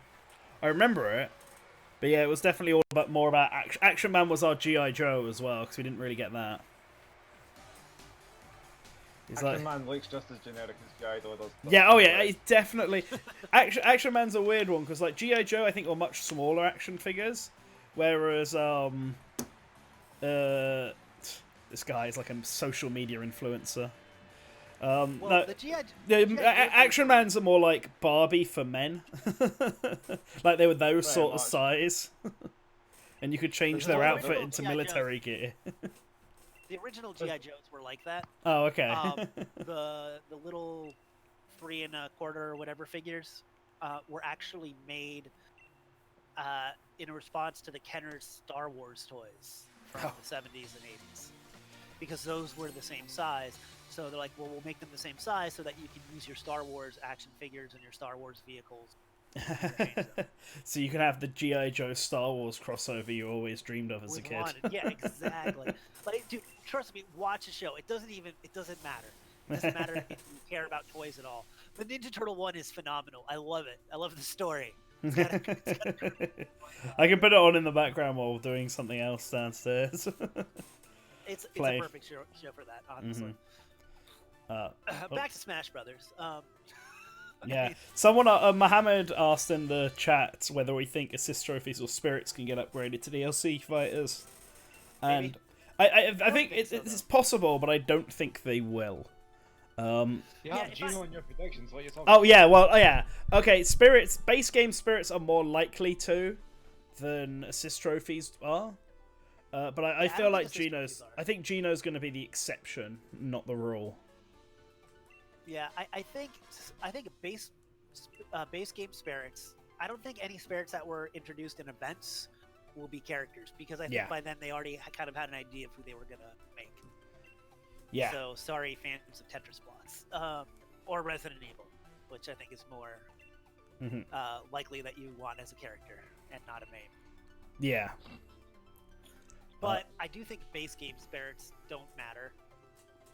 Because there's time to reassess things. I think though, if you're already an assist trophy, I don't think that like there's an outside chance that Sakurai could be like, well, people really wanted Waluigi. I'm gonna upgrade Waluigi. I could see maybe like a Waluigi. Waluigi's actually the only one I can see them upgrading. I'd love to see them upgrade like Bomberman or whatever. Takamaru, my dream. If they do upgrade Waluigi, I don't like Waluigi. I think if they do upgrade Waluigi, he has to be the last one. I think if they made him like the first or even the second, it sets a precedent that assist trophies can then be upgraded, and we're just going to start seeing a big influx of more requests for the likes of Bomberman, Shovel Knight, etc., etc. Which is just going to be long. Hi, Colin. Hey, Colin. We were totally not talking about Pokemon. I'm not Pokemon. You're right, Spazzy. Entire thing, and then you got on in the middle of us actually talking about Smash Brothers. Well, then, time to move on to the great debate of our time: which more gross, No, Oh, no, not this no, again. no, not Come on, doing no, this. This is a family Yeah, friendly this stream. not doing this This on is a stream. Pokemon stream. We're not doing this on a Pokemon Yeah. stream. you keep this to the Dirty Leaks channel.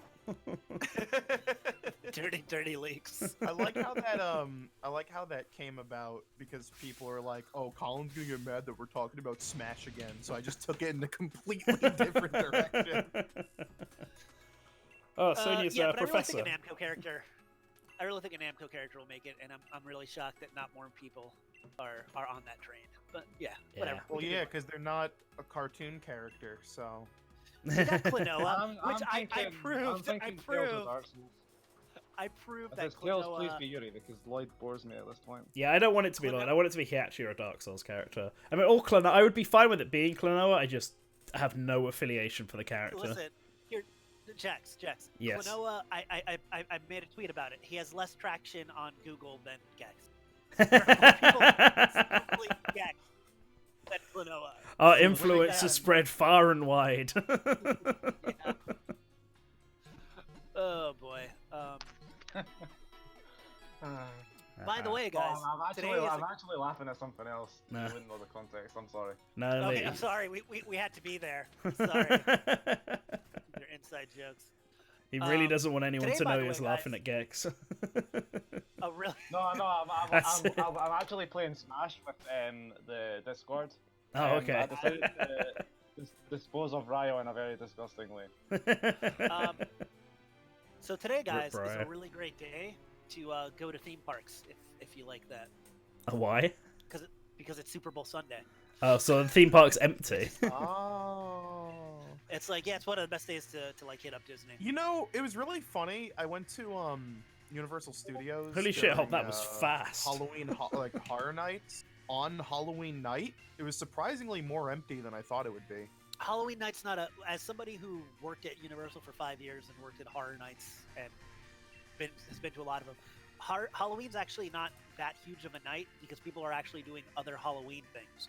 Yeah, that's what I figured was the stitch. Because so many Halloween things are one night only on Halloween that they're like, well, I can go to Horror Nights, like, you know. Unfortunately, I don't think I'm going to be able to go to Florida this year, even though I really want to go back. We should. That would be hilarious. Can we do a like an Orlando? That sounds more fun than E3. Yeah, Yeah. meet up in Orlando. Then that requires going to Florida. When Super Nintendo World opens. When Super Nintendo World opens, we should all Well, go. I mean, that's what Mega 64 does. They have game days at Disney where they just like it's just a giant crew of people going around Disney. I mean, I do want to haven't go been to Florida again. 8 years. And I really want to go back because I think so much has changed when I was last there. Mango and I want to do E3 this year. I go back and forth on it because I've done it so much. And if I go to E3 this year, I want to do it proper. I'm tired of going with like just me and one other person and then running around. Like I want to actually do E3 right. So I want to see if we can get more people. And I'd really like to try to raise some money through Good Morning Source Gaming and other things because it's so expensive. Because we pay for all of our plane tickets and everything to all of these events. Yeah, it's Like, expensive, and this year we got to renew the website and stuff. That's all coming up, so that's where the patron money's going towards. Because otherwise, the website goes down, and we lose all the interviews. We make like no money from YouTube ads. No money. Yeah, it's like you have to, incredibly minor amount that then just goes towards funding other stuff for the website. Yeah, I'm gonna be honest. All I really pay attention to in E3 is like watching people reacting to news. Well, this is why we kind of stopped doing it because we were the first year you guys went to E3 and got the discussions out. The discussion videos didn't do that amazingly. I feel like Corlin's reactions to last E3. It's probably the best E3 coverage we've had. Yeah, the thing is, if we did do E3, okay, so here's the deal. If I've learned a lot, and Mango and I were talking. If we're gonna do it, what we're gonna focus on are actually getting scheduled meetings and interviews with devs. Yeah, that's the only reason to do it. That's why I'm doing it for Bit Summit. That's what. Yeah, exactly. I don't care about like showing up and playing the newest Assassin's Creed, which I did 2 years in a row, and I was all like, "This sure is Assassin's Creed." I just have like a very hard like adversity to showroom cons. I have never enjoyed stuff like that. Yeah, it Like, sucks. There's a reason why I stopped going to New York as- Comic Con for the longest time, is because I hate being in these packed, crowded environments with just advertisements all around you. Yeah, the thing is, once like, and I'm not no. trying to sound like somebody that's like ostracizing the public, or it was so much better when it was this private event I'm gatekeeping.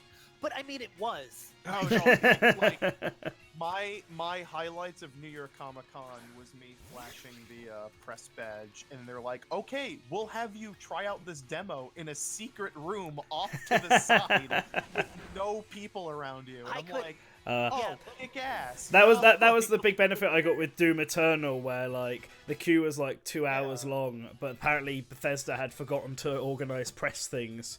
So I just had to go up and show my press badge, and they just took me through the back door.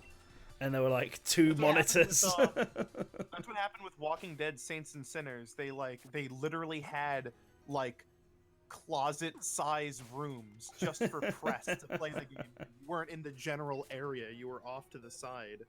Yeah, but see, that's what Mango and I did. That was awesome, and we would have to start doing that now. Is that so? We literally had, like, with Bandai Namco, we had an appointment, and then we were able to go in a room, and he didn't have the camera. He didn't have the connections to do direct feed, which sucked.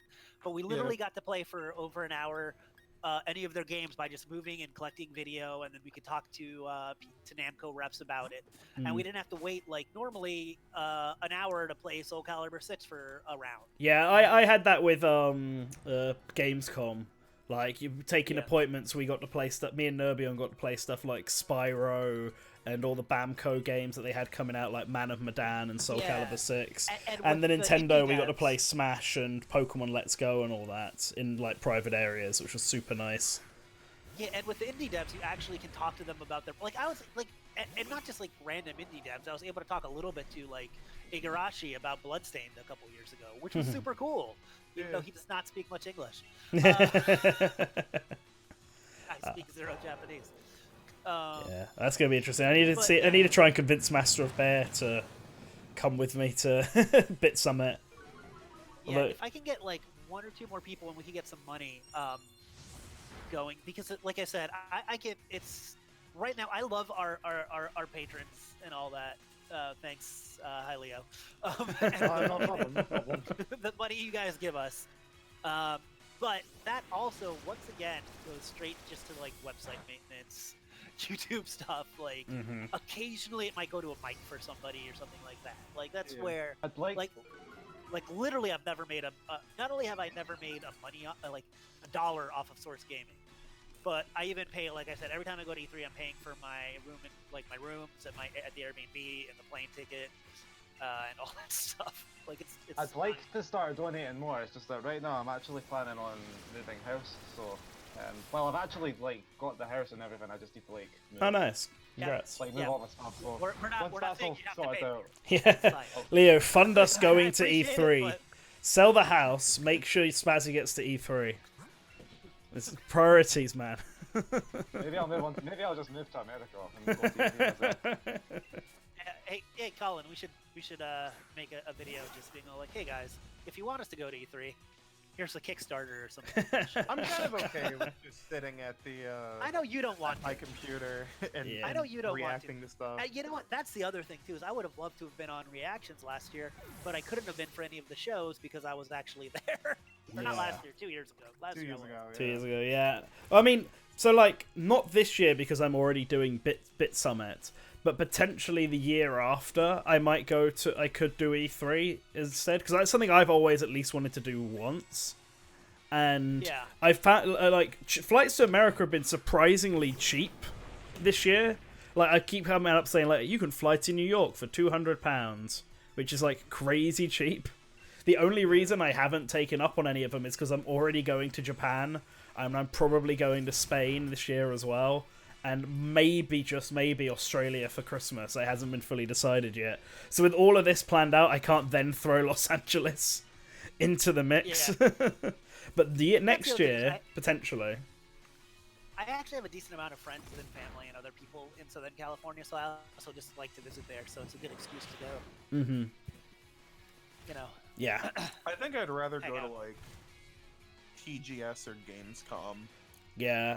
TBH. Yeah, Gamescom's all right. It has a good separation of press and non-press, and you just have to make sure you try and get as many press meetings as possible, and then you can just go relax in the retro indie section and stuff like that. I think Trish said that he would be interested. He just literally can't afford it. So, Yeah. like I said, if we can raise some money, if I can get 3 people out there, I'd like to just do. Especially because right now E3 is not what it was. Now it's open. It feels less. Now like it's dead. An expo. Well, not only that, but in the last couple of years, it's felt less like an expo and more like, or less like a conference and, or less like an expo and more like a con. Like, you know, like there's like last year, I'm like, there's people out here freaking cosplaying, which I guess is fine, whatever. But that was never the vibe when I was going to E3 because it was more like, hey, this is an industry event.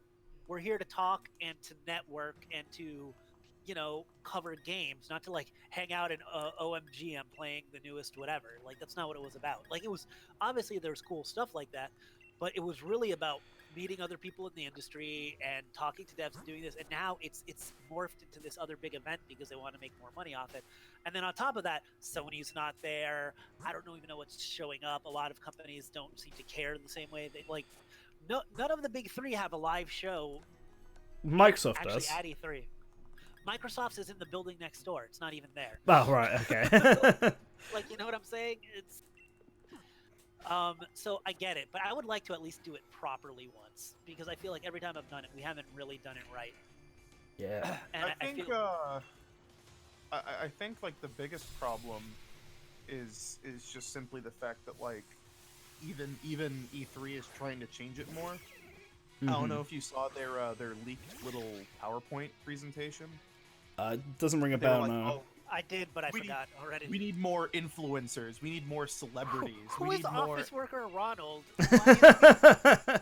Why is he fighting children with Pokemon? This is what office workers do: stand in the snow and wait for children to walk past. Jesus And, like, Christ! This guy needs to be on some sort of government list.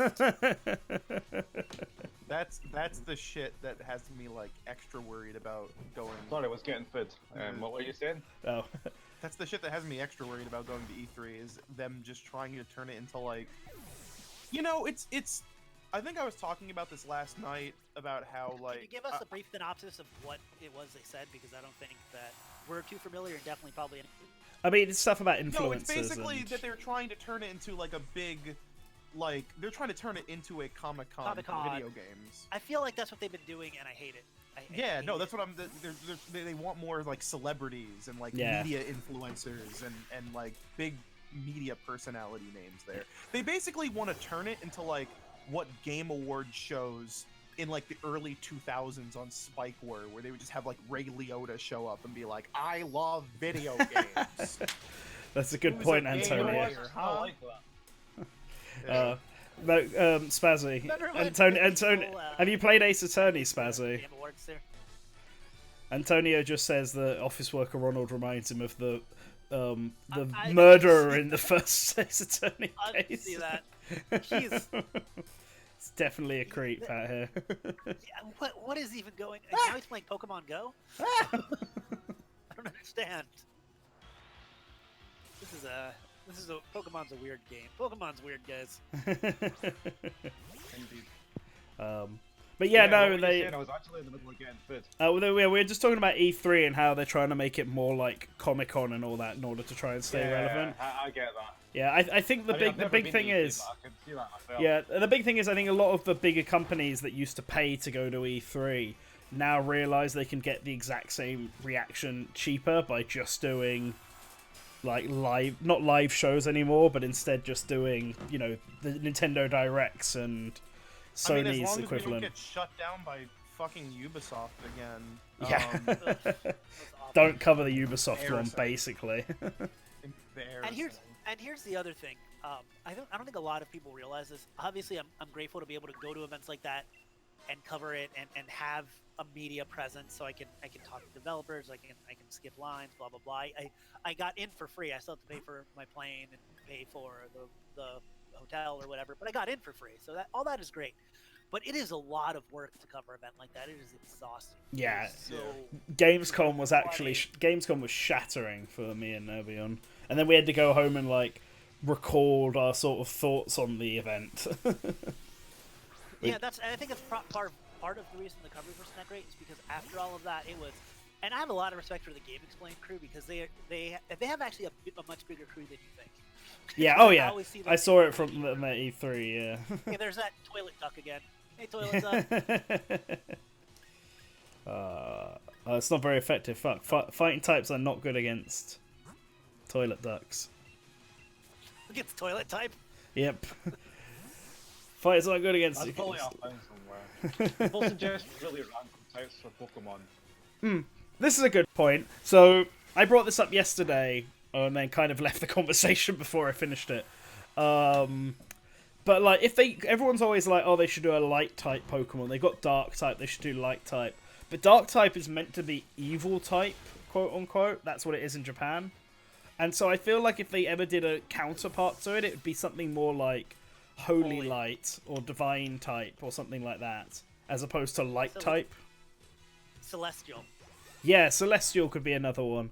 I mean, what brought this on is in the original Pokemon anime, there's the episode where Ghastly appears and is like possessing people, and at one scene Misty tries to get rid of it by using the cross, the Christian cross, like a typical thing, which made my friend go, "Why is this?" Brings up many questions. Is Christianity a thing? Are there like religious holy Pokemon in the Pokemon world? I mean, there is technically a Pokemon god, so. Is there a Pokemon Jesus? Is that what you're asking? Hey, maybe that's what that new one is. Honestly, Ash might just get named the Pokemon Jesus in a future episode of the anime one day. I can see them doing that. It could be that one that's representing Scotland. I mean, he is kind of like a weird reindeer one, and Arceus is also kind of like a weird alien reindeer Pokemon. So, maybe. I think if Calyrex is tied to anything, it's tied to Xerneas. Because it's like the France legendary, and Scotland and France were brothers. Jesus Christ, what is this? Is this another office worker? But yeah, I mean, I was talking about it last night. Like, I like video games, but games media. Oh my god, there's a Galarian pretty Mr. Mime. awful. It's borderline unwatchable at times. Like it is sort of weird how video games are seemingly the only medium to turn like press events into like these major like multimedia extravaganzas.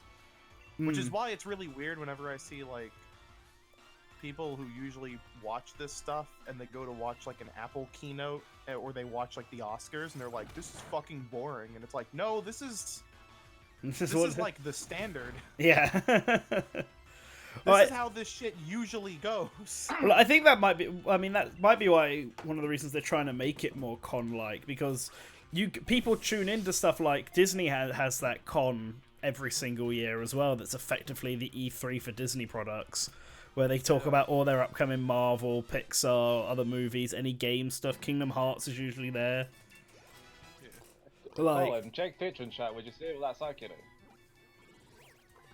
Yeah. What? Pretty much. What? I think it's actually more egregious. I think it's more egregious now than that. I think it's like, yeah. I mean, 'cause, like this year's TGAs were fucking awful, and I mean the sad part is that this shit doesn't exist without all the advertisers. Like that's just the thing. Like I don't think the industry wants a safe, well, not a safe, but they don't want a straight-faced serious gaming awards event. Like they want like hundreds of commercials and it needs to be cross-promotional paid deals. for, and they still need to make money out of it. I mean, as much as Jeff Keighley wants to do it, I'm pretty sure he wouldn't if they wasn't making some kind of money from it, right? Oh yeah. So Well, it's more like I think like for him to even do it in general, he has to. He just has to, like, you know, all right, here's Green Day. that was the most random thing. It is. Like, all you kids like Green Day, right? I actually know what Green Day is, believe it or not. I'm not that young. It's a band. I don't know, like, I like, you know, how you've got that boomer and zoomer. I don't know which camp I would fall into. It's Boomer, from like Zoomer. the early 2000s.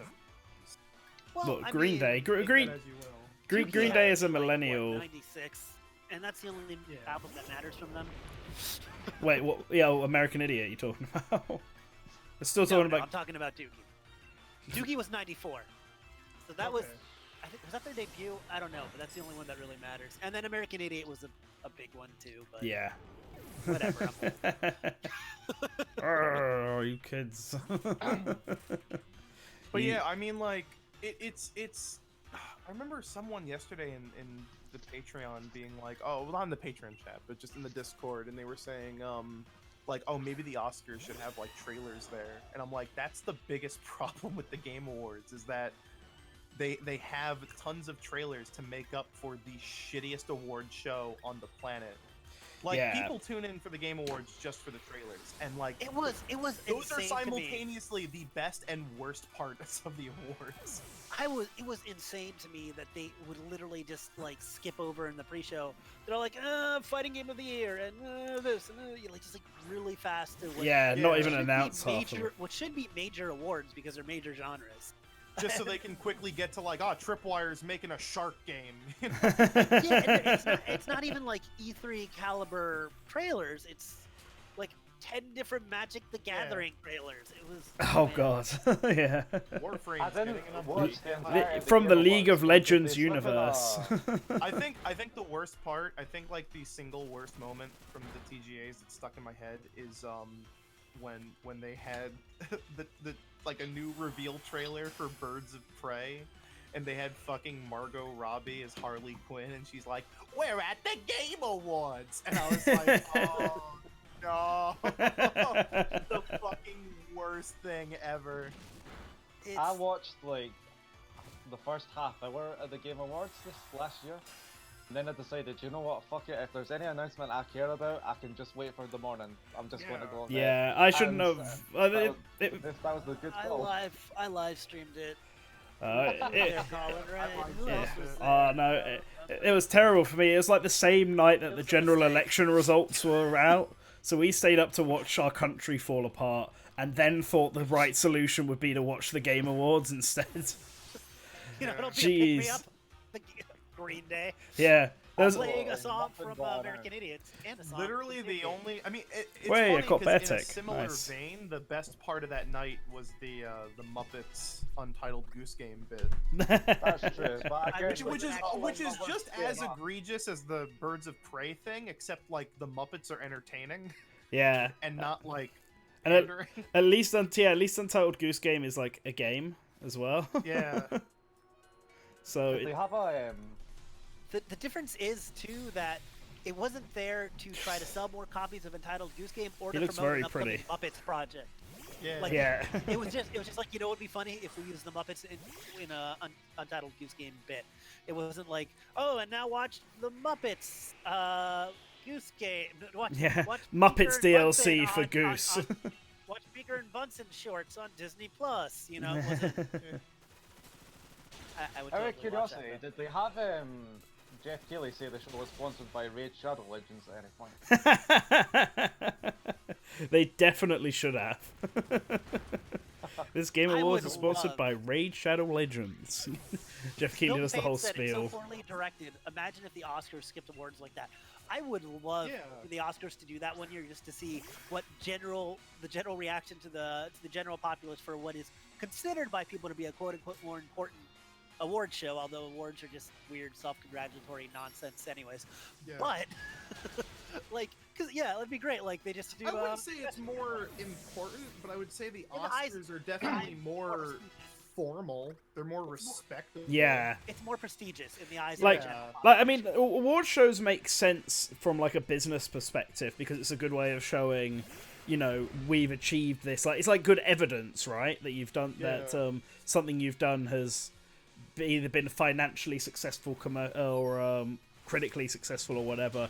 It's the fact that like I don't think the I don't think the Oscars were a public show back when they started, but people obviously got they were. were they? Oh, fair Yeah, they enough. were always televised. Fair. Maybe they were just done for the people who were like into that, because I feel like it's something that makes sense. The reason it's a formal event and have everyone there to celebrate within the industry, whether people actually outside of the industry should care or not doesn't matter. They can tune into it if they want to do it, but they shouldn't need to try and make it a show. And I think that's the problem the Game Awards has. The Game Awards doesn't feel like a celebration of what the gaming industry is doing. Well, the Oscars. Oh, hello. Wait, hang on. I looked up a fun fact just to double check on this. Every Academy Awards has been broadcasted either Rapidazzle. over radio or television, with the exception of the very first one in 1929. See? The only one not to be broadcasted ever. My Yeah, God, the first Others, what the hell is this? televised one was 1953. yeah. Colin. Leo, what is this nightmare? Oh, my thing's actually closed. I'm gonna just come out there now. I think it might be the Mr. Mime evolution someone just mentioned to me. This guy is Mr. Rhyme. His name is Rhyme Master. Like a little Charlie Chaplin. Yeah, Charlie Mr. Chaplin's the Mime. vibe I'm getting from it. That is Mr. Rhyme. What the hell? I mean, I like that's this what I'm saying. Rapidazzle. I think there's like a bigger problem with the fact that people treat these award shows so like I don't even think these award shows are competitive in nature. I just think people pin them that way. Because usually like It's with another the one of those exception things of where like with the exception of like Titanic or something, like nothing's ever like won big at the Oscars, you know? Like it's always been kind of like a smorgasbord of It's about different being things nominated. bring There's different a reason that Yeah. Uncut Gems is already on its way out of theaters. If it had been nominated for a few things, it would stay on and make more money. I mean, it's been in theaters for like a month. I'm actually surprised it's been in I theaters. mean, I as get long as that, it but has. you see Yeah. an insurgence of like Parasite is still in freaking theaters now. Well, but, yeah. Well, a lot of movies are coming back because they're being Exactly. nominated. Yeah. like 1917 started making a ton of money and is actually going to be, if it wins Best Picture, I think it's going to be the first. Right, since you've seen Mr. Rhyme, like, this independent? is the Let me see. Let me look it up. Galarian Mr. Mime. Yeah, I caught a Galarian 1917 Mr. Mime. yesterday. It was pretty alright. Oh, right, okay, then you've seen I that, actually never mind. really like 1917. Should have been paying to I the think that was stream, Leo. I'm not a big war movie person either. I just think the cinematography was. Yeah, I've heard the kind of amazing. cinematography And is I think it's phenomenal in kind that of- movie. I think as a gamer though, it's a little weird because it always seems like I'm watching an extended cutscene because of the one cut over the shoulder kind of cam. But I It's thought like it was. watching a VR experience. Yeah, but Yeah. like just the way it's shot and I feel like a lot of war film and the sound design was also amazing. Like I was impressed by it, and that's one of those that I would say you should watch in the theater if you watch it. And once again, like I'm not a war movie person really. Like Dunkirk, whatever. Dunkirk was whatever. Yeah. On the movie side of things, I've only just been re-watching all the classic Disney stuff. As well as a few like outliers which aren't really super like famous or anything, but are like well liked, like Hunchback. But, Mm. yeah, I think like think Hunchback. 1917 I've actually got a list of everything I've watched. If 1917, I might be wrong. I'd have to double check this, but if it wins Best Picture, I think it would be the first movie since like Argo to make like over 100 million. Oh, nice. Yeah, that actually won the Oscar because for a long time the movies that people watch aren't the ones that are winning. Yeah. Yeah. What was I gonna say? Well, I think all that stuff oh. makes up in like home video sales anyway. Like- I mean, I haven't really looked at it. I think so many people stream now that I don't. That's why they slapped that that sticker.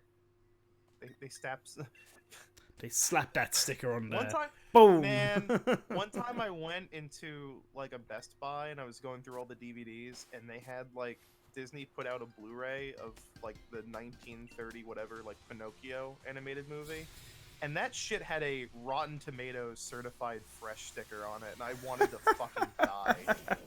I mean, if that's a big enough thing that people recognize it as a measurement of success now, it makes sense to do it.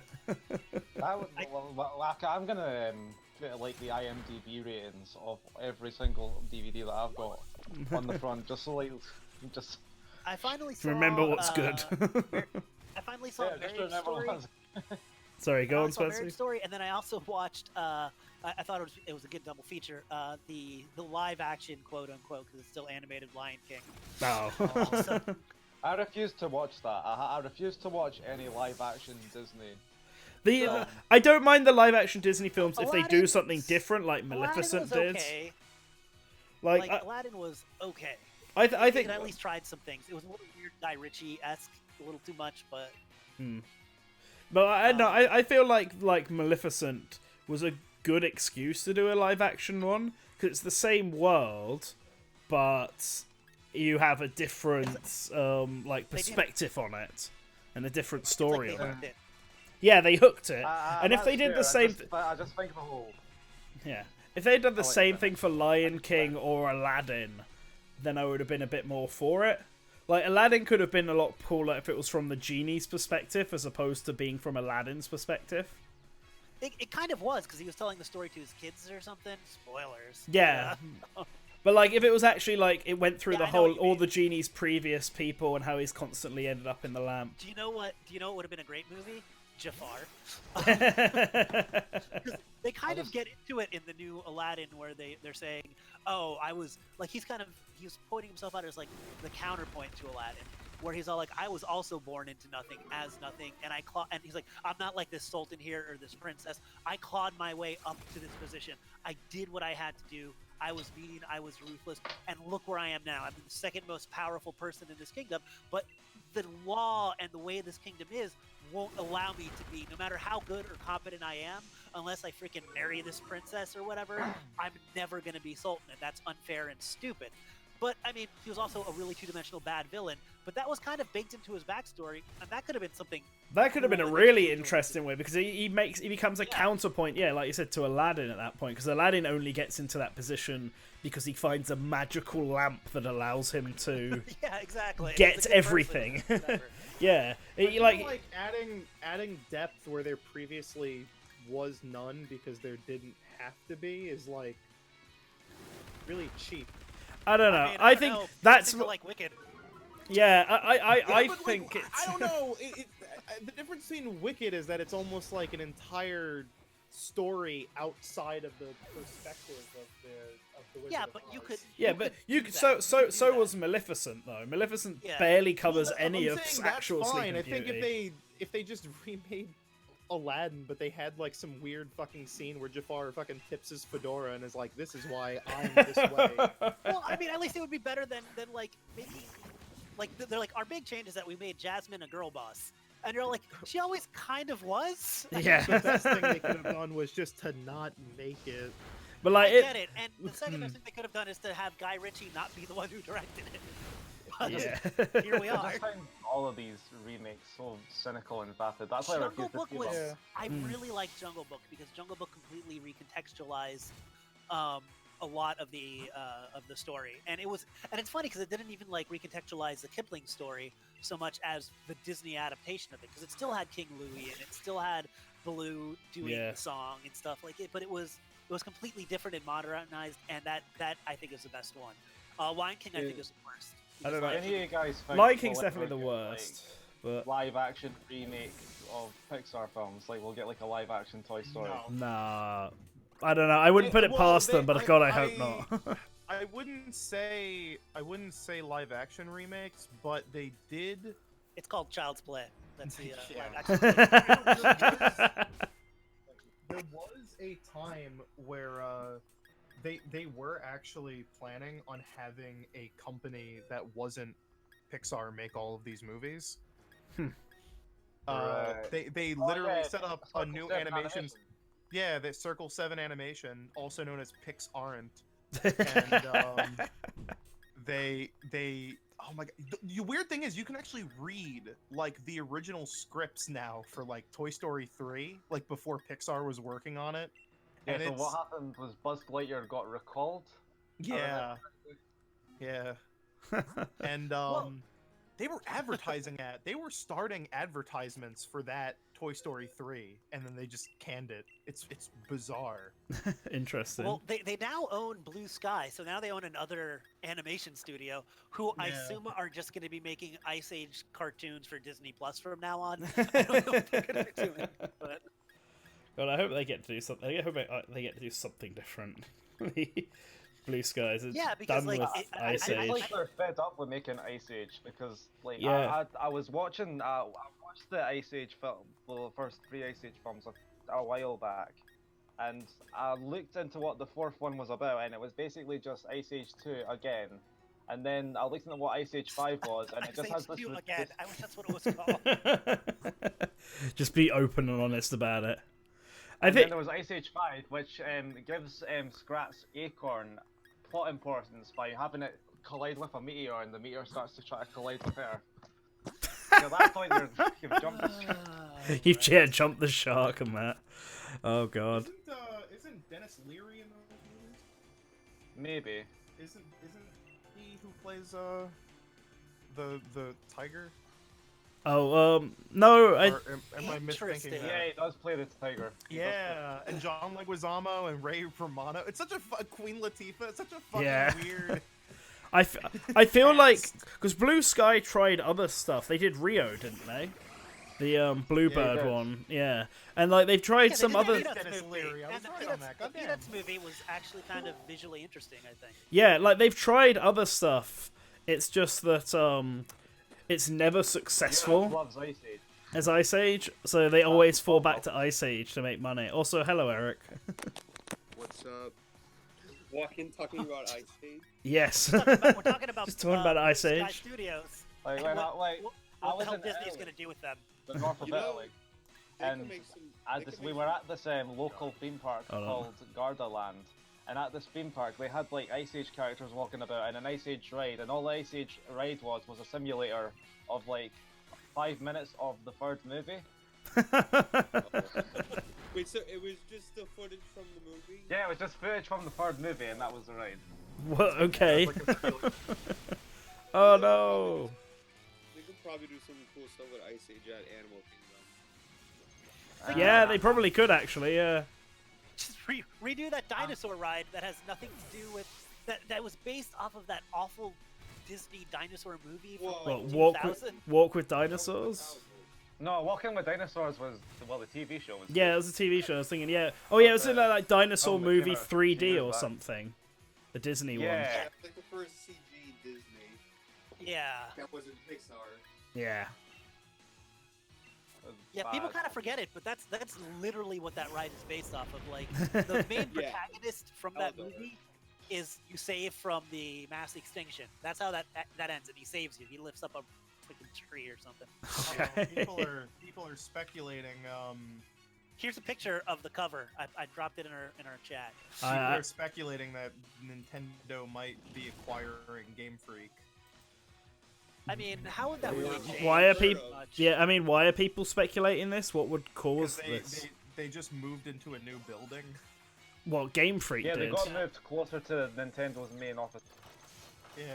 I mean- think that they might have been like, oh shit, look at all these people pissed off about Sword and Shield graphics and Protect them. textures and stuff. Come under our wing. Yeah, change office and make sure no one can find us. No So one how much can of Pokemon Mewtwo Company- Masuda anymore. How much of Pokemon, Pokemon Company would Company Nintendo own if they bought Game Freak? I mean, if Nintendo Well- bought Game Freak, Nintendo would technically own all of Pokemon because Nintendo owns the Pokemon Company.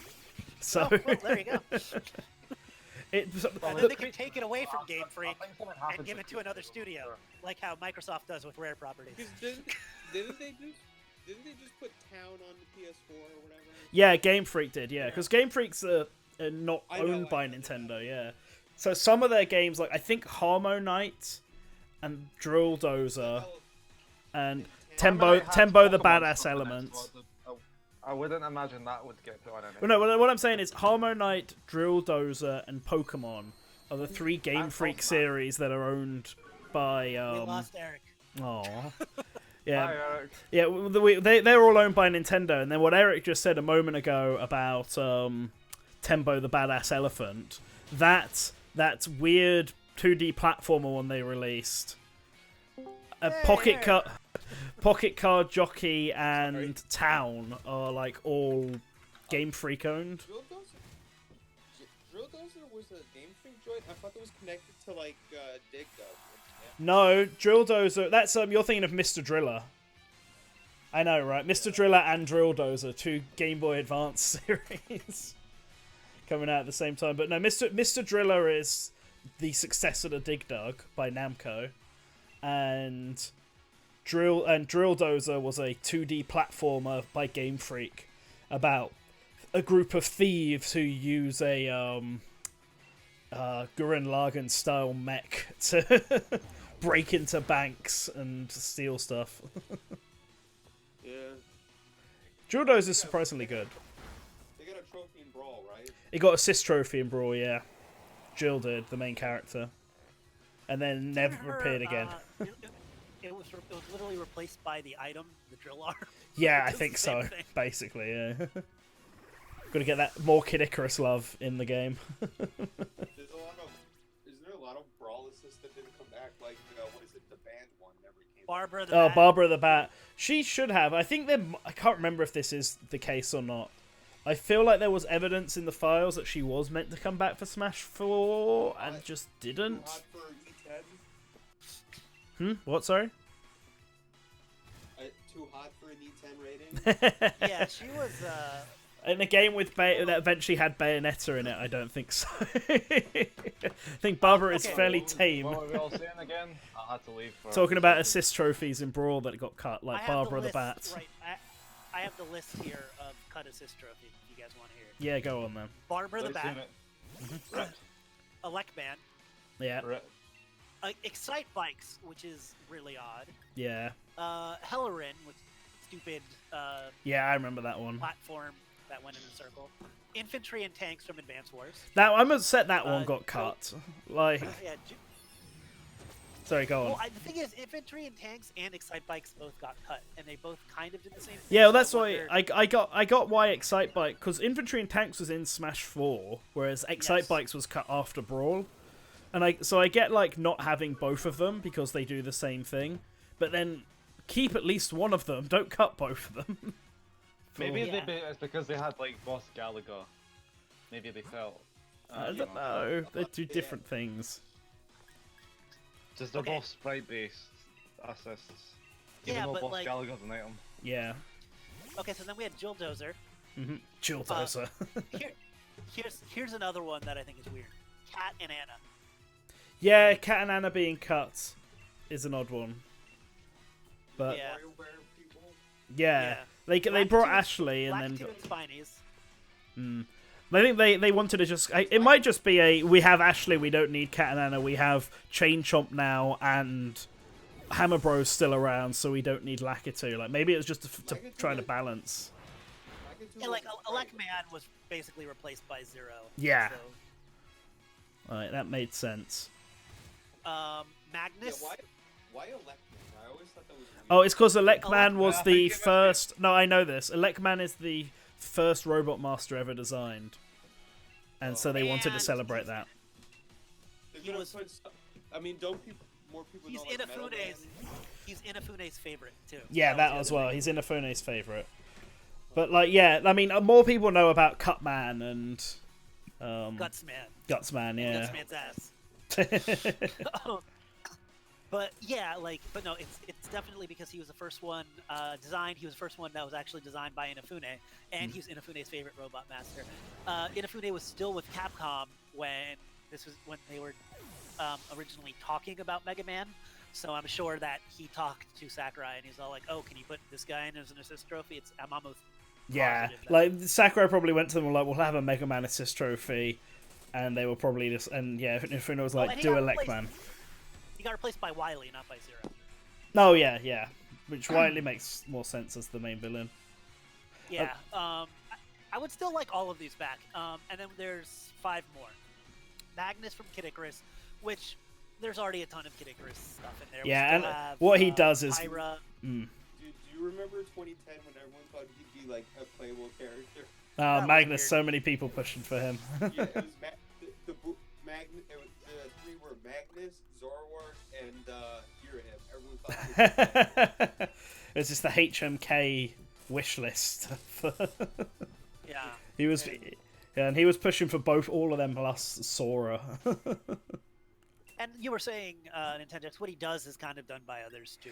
Yeah, like Takamaru, Samurai Goro.